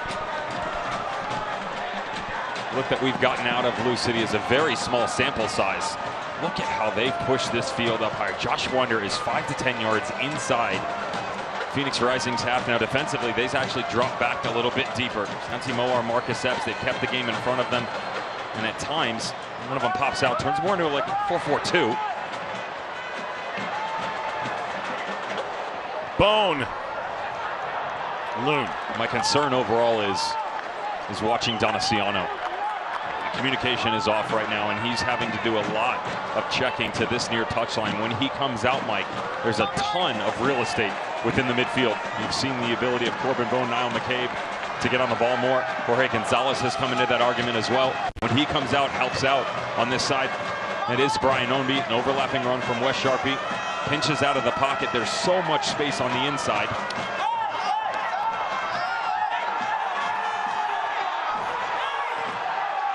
Play continues. Nearly half of Louisville's goals have come in the last half hour. They take a lot of pride in wearing teams down, and the possession they had a moment ago can certainly wear a team down.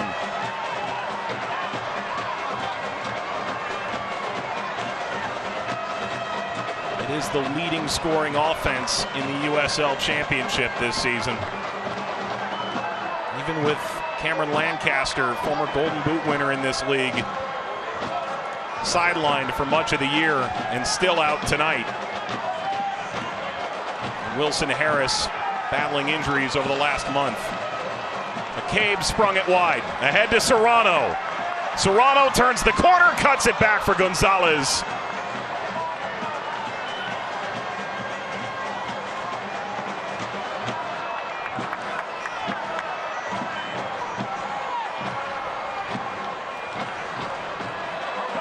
Continuing. Driving wide. Jorge Gonzalez has been a spark plug. I was talking to some of the analytic folks, Devin, with Louisville City about Jorge Gonzalez, as there's an injury here for Phoenix. They say his creative numbers are off the charts. Watch the run by Wilson Harris, though, and I'm not understating the value that Jorge Gonzalez has and the perseverance here, but the move. Wilson Harris drags James Musa with him across the top of the box. That's why when he comes in, he's only got one player to beat. Now, I understand it's one player and from 20 yards out, but that's the different look that you're getting out of the midfield from Lou City right now. Corbin Bone, forward thinking, one touch, play it, Jorge Gonzalez, head up. What are my options? Can I go it alone? We didn't see any of that in the first 45 minutes. Danny Cruz going to be really happy right now. But even with the time left on the clock, he's got to be worried still by the fresh legs that are on the opposite side of the field, because as you continue to move higher and higher, there's more space. That's one moment. If you're Phoenix Rising, you're Santi Moar, Marcus Epps, Claudio Repetto, with all the pace and ability that they have to play in behind and go get yourself an opening goal. Farrell being looked at. Set against San Antonio earlier this year, his ankle was the size of a grapefruit and he still played through it. But now both center backs gone down for some period of time. Farrell and Musa. You know, Dev, we had a chance to talk to Rick Shantz a little bit today about how this season has progressed, and there's a lot of frustration in the Phoenix Rising fan base right now. And he's certainly heard a good amount of that.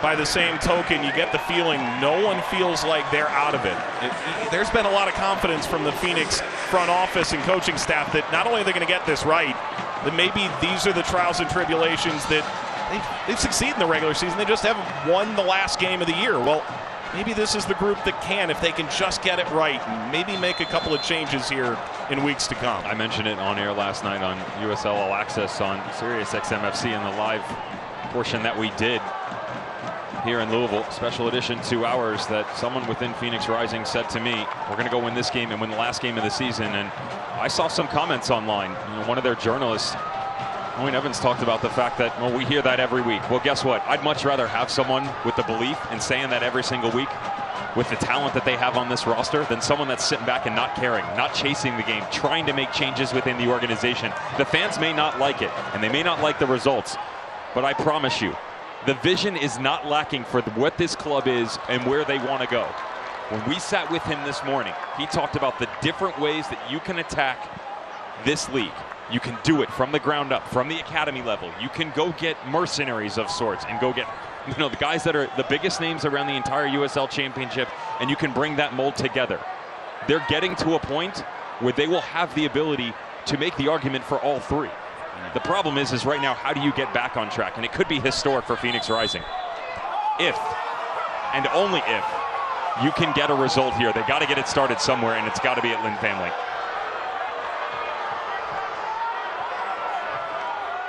King helped up. They sure are down a ton tonight for a team that hasn't really played that much.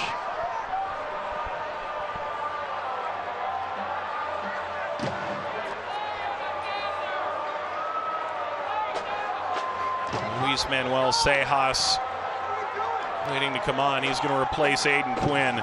Quinn captained this Louisville side through their inaugural season back in 2015. And he talked yesterday a little bit to us about how great it was to be back in town.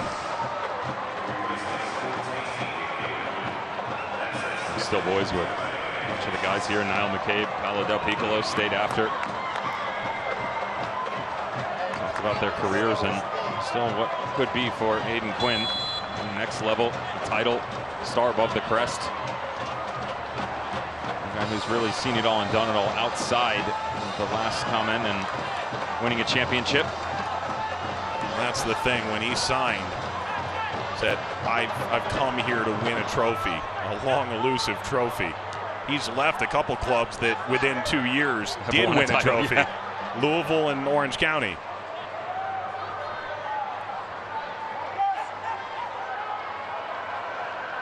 All floated in behind. Moar, tricky as ever, seeking Sejas. Back to Farrell. King. Epps. Can Phoenix find a goal and turn the tide, not only here tonight, but for their season?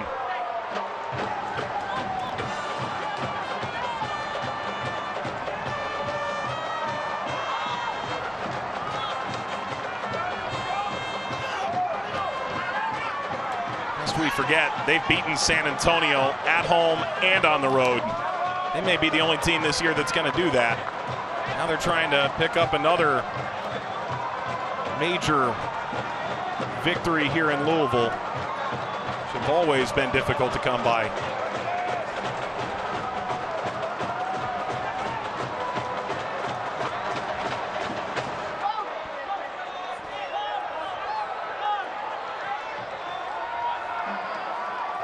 Kept in by Sharpie, leading Wilson Harris.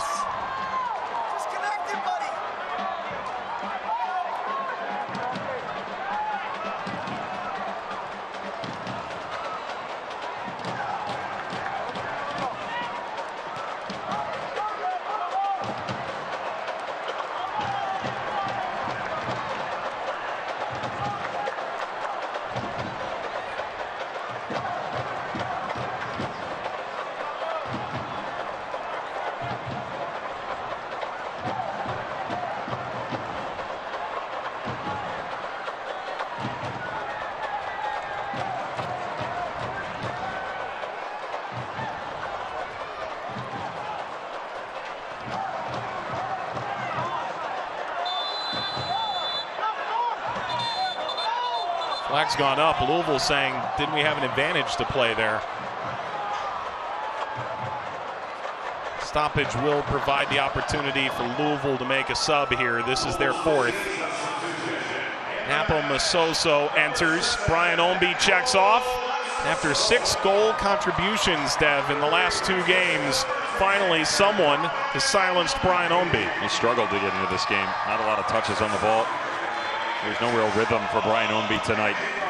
Some of that you have to attribute that respectfully to Phoenix Rising. James Musa and Joey Farrell in the first half, but they also couldn't combine. We've talked extensively in the second half about Jorge Gonzalez and what he brings to the field. Not finding Brian Ownby in the 9 spot. You push him outside, he's tired. Remember, this Louisville team, it's hot here. The temperature's pushing on them, the humidity. They're on short rest. They just played on the weekend. Wilson Harris leading Gonzalez. Good intervention. Corner.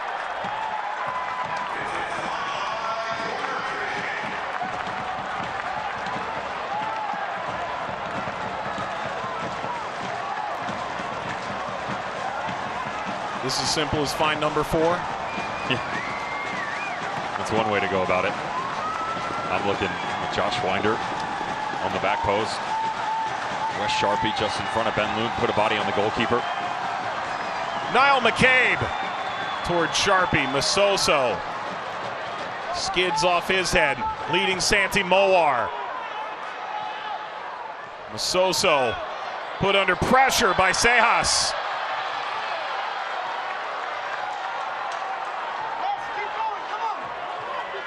Former winner of Copa Sudamericana, Luis Manuel Sejas.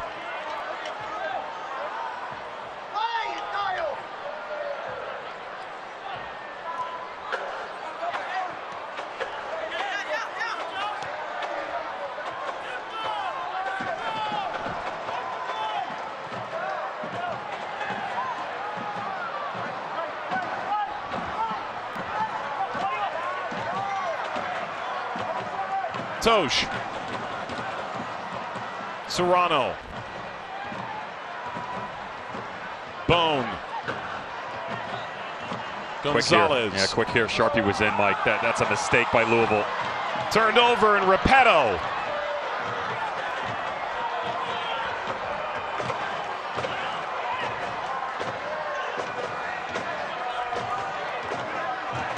Really, those have been the only instances in which Louisville's conceded goals this year. Well, the problem, though, is that Danny Cruz is asking nay, imploring Wes Sharpie just in front of us. He's saying, come on, Wes, keep going. He's asking to get higher into the attack, but as he does, you've got to be smarter. Take a touch, put this thing onto the rope, stick it down in the corner, and challenge these guys from Phoenix Rising to chase a little bit. It is way too lethargic, once again, from Lou City in their decision-making. Brought down by Masoso. And now Corbin Bone sweeps it upfield. It's slow, but it continues. It's Serrano seeking Harris. It just hasn't been there in the final third.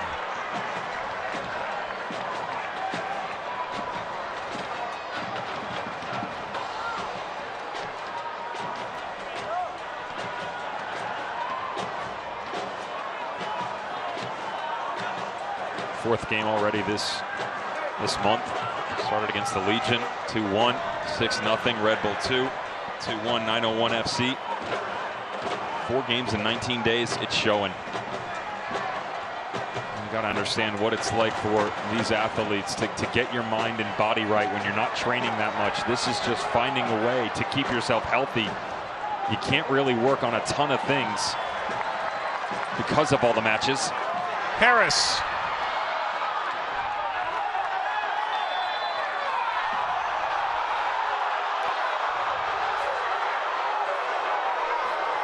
Crowd's none too pleased. Another injury here for Phoenix.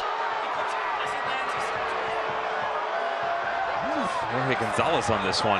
You've got cramping by Kevin Lambert, but this looked to be Lambert following through on Jorge Gonzalez, as opposed to the other way around. He can't believe it. Now, respect from Jorge Gonzalez right over Kev Lambert. And the argument from Danny Cruz on the sideline, the same thing, but watch the step up, the follow through. He does come over the top of him, but watch the extension. Doesn't even step on him. The leg actually followed through by Lambert. I don't see it there. He's up and moving again, Kev Lambert.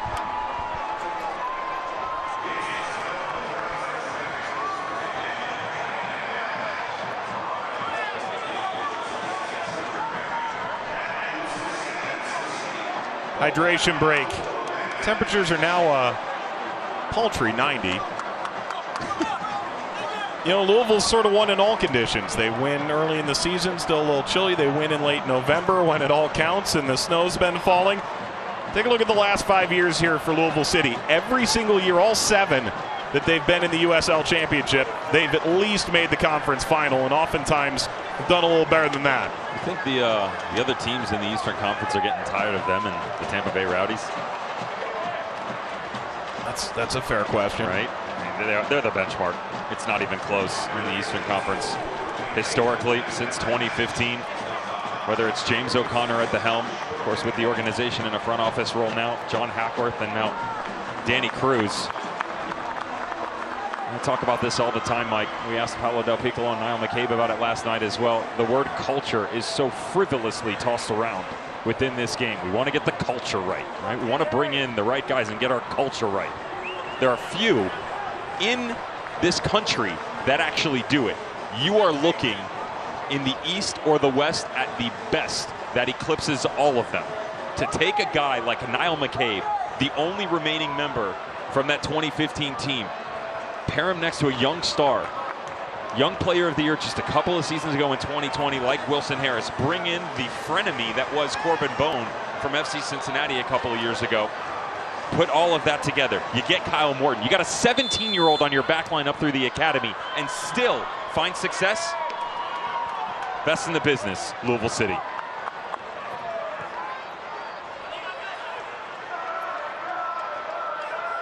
Sharpie does have to play that with Epps in his shadow. Masoso overtaken by King. Apparently got that wrong. By the way, we mentioned Louisville making a great expansion start. USLW League kicked off this year, and the first USLW League champion will be crowned on Saturday. Sold-out crowd. Minnesota Aurora FC will host South Georgia Tormenta FC to see who hoists the trophy. For more information on how to watch, USLWleague.com. All done by Amanda Vandervoort. They've got Super League starting in August of next year. And if you don't know about Minnesota Aurora, go take a couple minutes to read about what they've accomplished up there. We knew Minnesota was a burgeoning soccer culture with what Minnesota United's done. Minnesota Aurora has done a tremendous job in year one. Serrano. Jai there once more.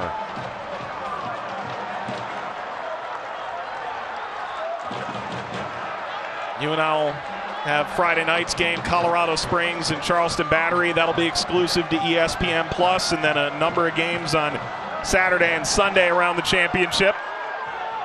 This is Sharpie. Wings that across. Sharpie continues. Finally taken away. Donaciano and rolled ahead to Mowar. That Detroit, New Mexico game on Saturday night should be fun at Keyworth, huh? East-West once again. The East-West games have been good. Don't tell the East that. Yeah, true enough. Serrano couldn't hang on. Really, it's been Louisville and 901 FC in that category. Everybody else from the Western Conference has played Big Brother. Pass off San Antonio in that matchup. John Hutchinson had his team 10 unbeaten. Oakland Roots changed all that with their victory. No longer tying. Oakland, Las Vegas Lights. Oakland Roots and Las Vegas Lights right there at the playoff mark, ahead of Phoenix Rising. Who'd have thunk it? That's a team that loves to draw and one that refuses to draw. Ironic. Gonzalez. Ball sneak out here to Marcus Epps. Sejas. Now Donaciano has Mowar trotting down the line. The 80-minute mark here in Louisville.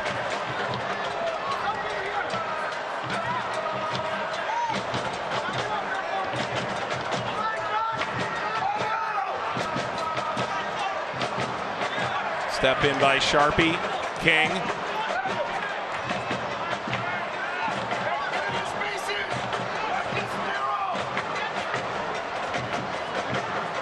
Seeking Epps, and the offside flag rises. We'll bring about a Louisville City substitution. Oscar Jimenez will join the proceedings. Wes Sharpie comes off. He's just gassed, Wes Sharpie. That's a heck of a shift put in the unfamiliar territory by Wes Sharpie at the left back spot. And he's more than capable because of the versatility he possesses with his game. Either outside back spot, more comfortable on the inside, but with the level of play that has become Josh Winder and Sean Tosh, he's had to take a back seat there. Injuries at the right back spot had rotated over to that side. And Oscar Jimenez steps in. I know a little bit longer in the tooth. Oscar Jimenez, 32 years of age, but do not forget about the guy that in that 2018 title run, their second one in 2 seasons, 13 assists from the exterior position on the back line. So good at dishing it out. That nearly got out of the stadium.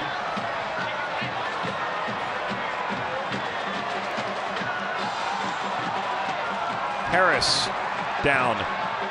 Throw for Louisville.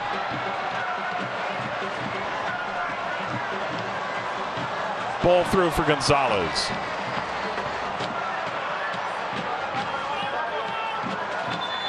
Substitution here. That's it for Darnell King. You want to talk about putting in a shift.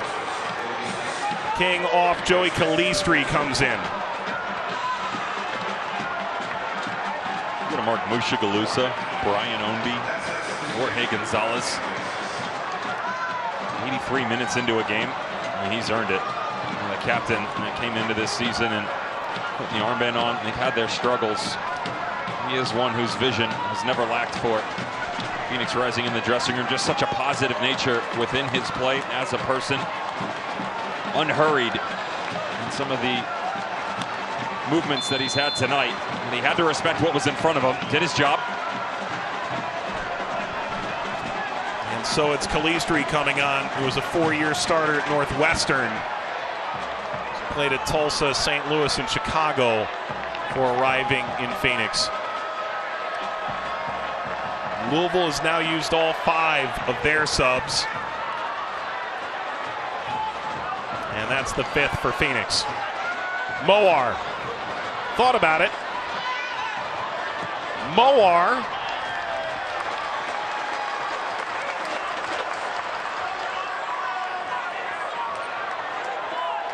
league executives, team executives, the board of governors met earlier today. Summer Showcase in a lot of ways is about the game on the field. In a lot of ways it's about how the game on the field is going to change in the championship in years to come. Ball threaded well down the line. Gonzalez found it. Sends it through. Past Serrano. Masoso! Header toward the end line. Will scoot out of play for a corner. Much better from Louisville City. The second run here is what has really become part of the DNA for the home squad. Watch the top of the box as Wilson Harris drags here. He's smart because he doesn't try and bend his run back in to collide with the two midfielders. Serrano tucks himself in. Great job by Napo Masosa to get in on it. Corner winder into the first row.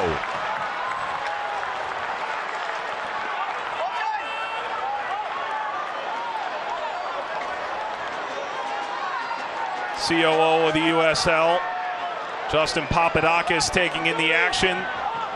The tent just 5 rows off the field here. Like that shirt. You didn't. I'm with it. You gonna wear that next time we're on ESPN? I gotta find the right tie combo. That's the problem. That's it. That's more of a Saturday stroll for me.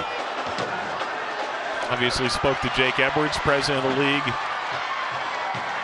at halftime. That's gonna soar through. Tremendous ball. Now Harris has work to do. Harris got a shot away and Lute fingertips. And it got out for a corner. That is tremendous from the former goalkeeper of the year. No questions from Ben Lute tonight. Watch this save by the German into the bottom corner. Young player of the year eclipsed by the goalkeeper of the year. Full extension here for Ben Lute. So difficult this is. 2v1, you're screened. You can't see the entire move as Joey Farrell comes over.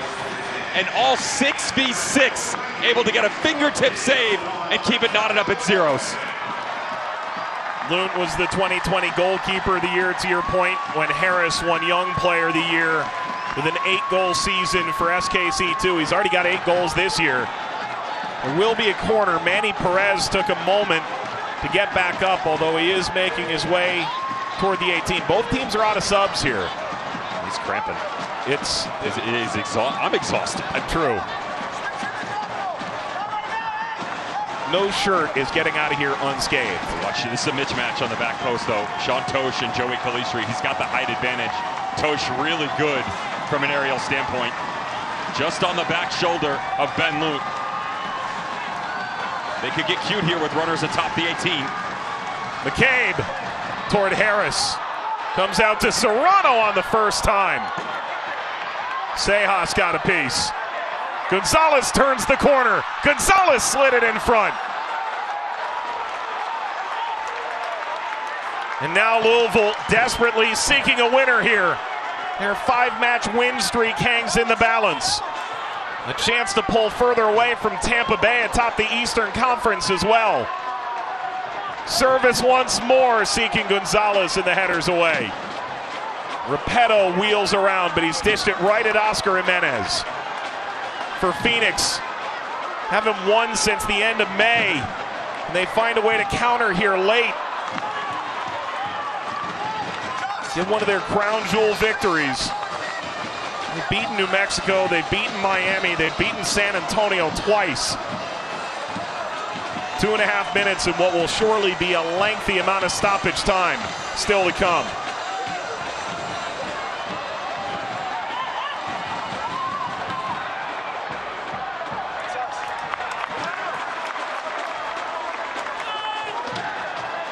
Winder, Tosh, McCabe.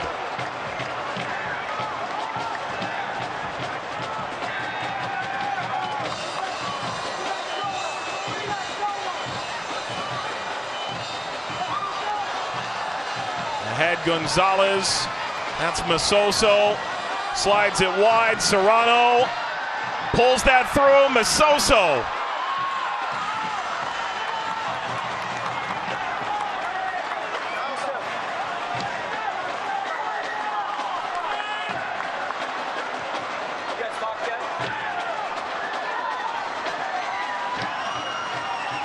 Fullbacks inching down the lines. Service whipped across for Harris. Falls in front. Chance for Louisville. Off the legs of Loon and out. Gonzalez. Perez returns. Gonzalez bowling through and driven out to touch.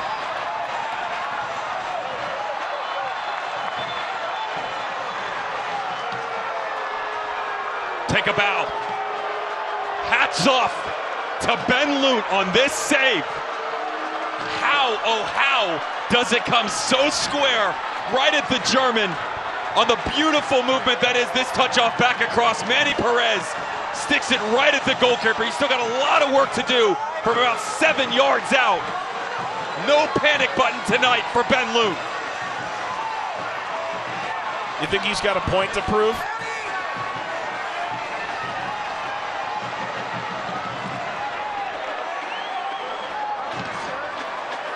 He walked up to us and said, "You've been a little tough on me this year." And, you know, when you play with a Phoenix side that's in 11th place, they've conceded more goals than they have at any point per game of the rebranded Phoenix Rising back in 2017. Loon's had to carry a lot of that statistically. He only knows success, though. National runner-up with Akron. And of course, the Eastern Conference finalists with Louisville City, what they were able to do. They won it in 19. With that, Mike, comes expectations and the quality of play for Ben Loon. So yes, I will say it. I've been hard on him. I expect more, but what you're seeing right now is the expectation that is one of the best goalkeepers to do it in the championship. Could be 2, possibly 3-0, if not for his individual explosion in the goalkeeping spot tonight. 10 added minutes. Injuries here in the heat. Taking one step further, the cooling break as well. My, oh my. Still a chance for 3 critical points for Phoenix to climb that much closer to the 7th and final playoff position. For Louisville to pull away from Tampa Bay with this game in hand that they've held for a while.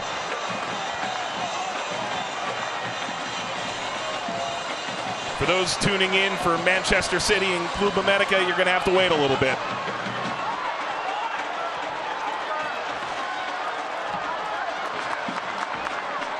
Throw for Louisville City. Winder. Tosh. Perez for Serrano. Perez overlaps. He got by Moar and he continues. He whips this in front, seeking Masoso. Flag went up either way. But a dynamic attacking move from Louisville in the final third. Napo Masoso doesn't think that the touch is going to come from Manny Perez when he cut back inside, and he got caught in between 2 decisions. The quick little stutter back to the inside, and then he peels over the back shoulder here. He still doesn't get a touch on it, but as he came on, the exterior from Joey Calistri didn't pick him up. He's been active, but they still haven't been able to combine as he comes out of the midfield to work off of the balls that come across the box. Here comes Louisville again. It's not the heat, it's the humidity for Phoenix here late. Under so much pressure, ball from Masoso, snagged by Loon. Dev, you played obviously in some adverse weather conditions. You're Floridian. You see 10 minutes on the board in this heat, and your first thought is? Why? Why? What did I do to deserve this? But trust me, every player on the pitch is thinking this right now. It's even harder for Louisville. Remember, they just played 901 FC on the weekend, on the road. There's travel. They finished that game and immediately got on the bus. Late nights, sleeping out of your own bed, it's a cause for concern. Sejas got it wide. And entering the penalty area, is this a moment for Phoenix? It's not, because Morton is on the spot.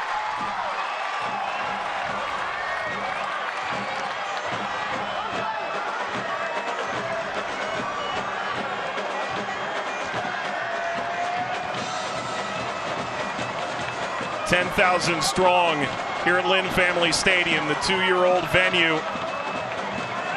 Brainchild of John Neese, this Louisville community in Butchertown.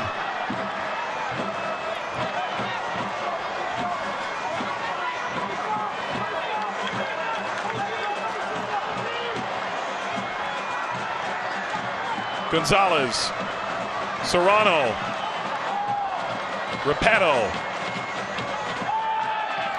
There's a tug, but that ball is wayward anyways. It's a late whistle, but there is a whistle. We're into the the 5th minute out of 10 in the second half here, Mike. We have played 50 minutes, right? Well, when you do the math, it's 49, but you're in the 5th minute. You've played 49 minutes. That's the 6th touch that Claudio Repetto has had on the ball here in the second half. Lambert.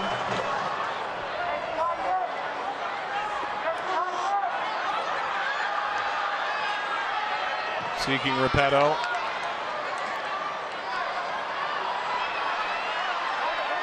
Quaffing inside. Curled off frame. With a deflection. Corner Phoenix.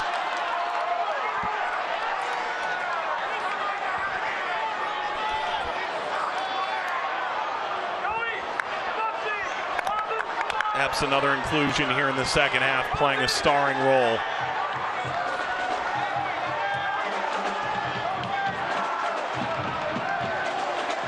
Look in front of Kyle Morton. Service through, Morton collects.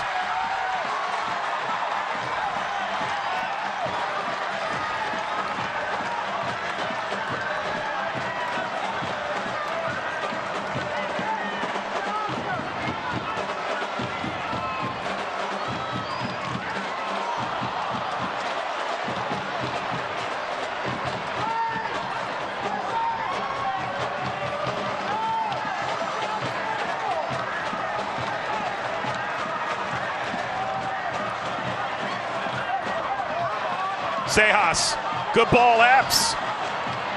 Epps pushing through, got through Tosh, continues, and that's going to skim over the bar with a deflection. Another corner for Phoenix, and finally they've hit the accelerator here, seeking a winner. They're trying to steal it. They've been more deliberate, though. As high as they've come here for Lou City, they've also started to escape the efficiency of their ways in their buildup. And they're giving Phoenix every opportunity to go and grab 3 points, giving it right back to the visitors. Here it comes again. And the whistle blew. There's a push. And a lot of conversation. They'll take the corner again. Last meeting between these teams of the 2018 final. It was Didier Drogba's final game as a professional. His side fell that night. Luke Spencer, the game winner, who now works in the academy here at Louisville City. Another corner for Phoenix.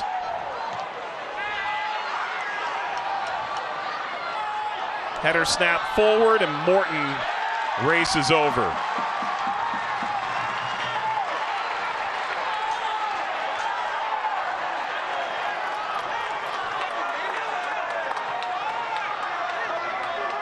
McCabe.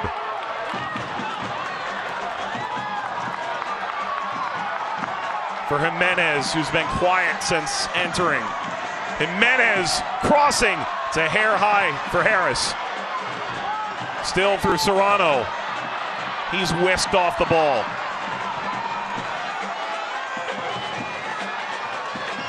Sejas into the feet of Repetto. Moar. With 2.5 minutes to go. Calistri bombing forward. Corner. Repetto saying, if I'm on the ground, what brought me here? Surely a penalty. Surely no whistle.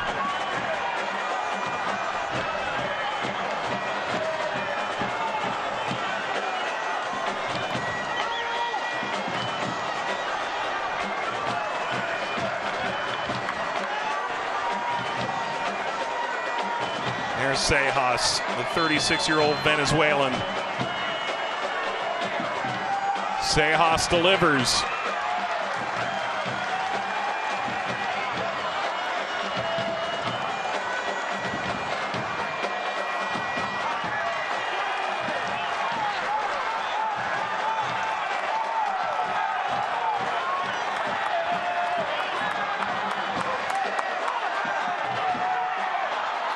Masoso.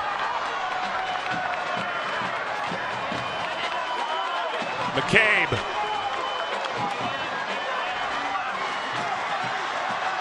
Curling inside. Serrano. Serrano went down. Play on. Out toward Perez. Play continues. Driven across, seeking Gonzalez. And Lute will rip it down as we enter the 100th minute. If this is earlier in the game, Ray Serrano continues the run. That's just tired legs trying to get a gift from the referee. Did everything right when you cut back in. The touch escaped him just a bit. 5-10 minutes into the game, that ends up in a one-on-one against the goalkeeper. Instead, 3 separate players down right now. Kev Lambert, Santi Moar just in front of us. And even Joey Farrell with inside the box, chasing all of the options that have been Lou City. If you're Rick Schantz and you're on the road against the #1 team in the Eastern Conference, you have to be happy with the point. You haven't been the better team. You've been exhausted chasing all over the pitch in the second half. Only 1 shot on frame. They only had 2 shots in totality up until the 85th minute. That's hit 5. You need momentum. This could give it to you. But if you're Danny Cruz and Lou City, everything that's been put in front of you, all of the opportunities to not get your go-ahead goal, they're going to be disappointed if this is the way that it ends.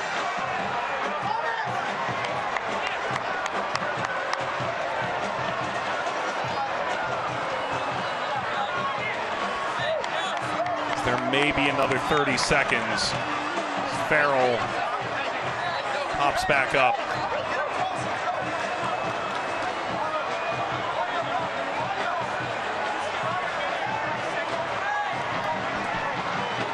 The other problem within that argument, Mike, is even though it's momentum, it's a point for Phoenix Rising, this would only get you to 23. And when you look above the table, there's plenty of teams sitting on the same amount of games, sitting on more points, sitting on less games than you. Sacramento Republic, Open Cup play or not. Their matchup on the weekend just before their possible record-breaking move into the Open Cup final. Phoenix Rising, eventually you've got to go get a result here and get 3 points. Time's a ticking, and you have nothing to waste. Watch out, because Gonzalez put his foot out and got a piece of that. It's a scramble now. It's Harris and the offside flag had come up. And perhaps that was found money for Louisville, but quickly they gambled it away.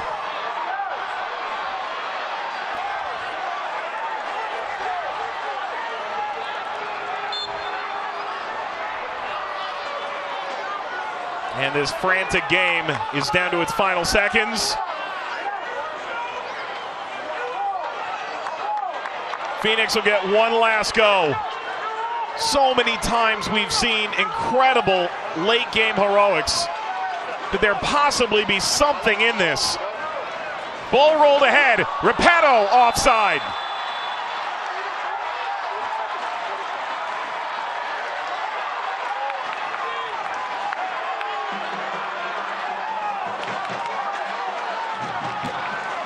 This might be the longest regular season game in league history. McCabe. Winder on the dribble. Winder. Ball's going to slip through. Corbin Bone. Perez. Bone. Serrano. Floating for Harris. Surely that has to be it. A scoreless draw between Louisville and Phoenix. For Louisville, their 5-game win streak ends, but they do pull a little bit further away from Tampa Bay atop the Eastern Conference. For Phoenix, still without a victory, but a prime point on the road. For our entire crew here in Louisville, and Devin Kerr alongside Mike Watts saying thanks so much for watching. Louisville and Phoenix scoreless here. Manchester City and Club America coming up next. Off to John Champion.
Stoppage.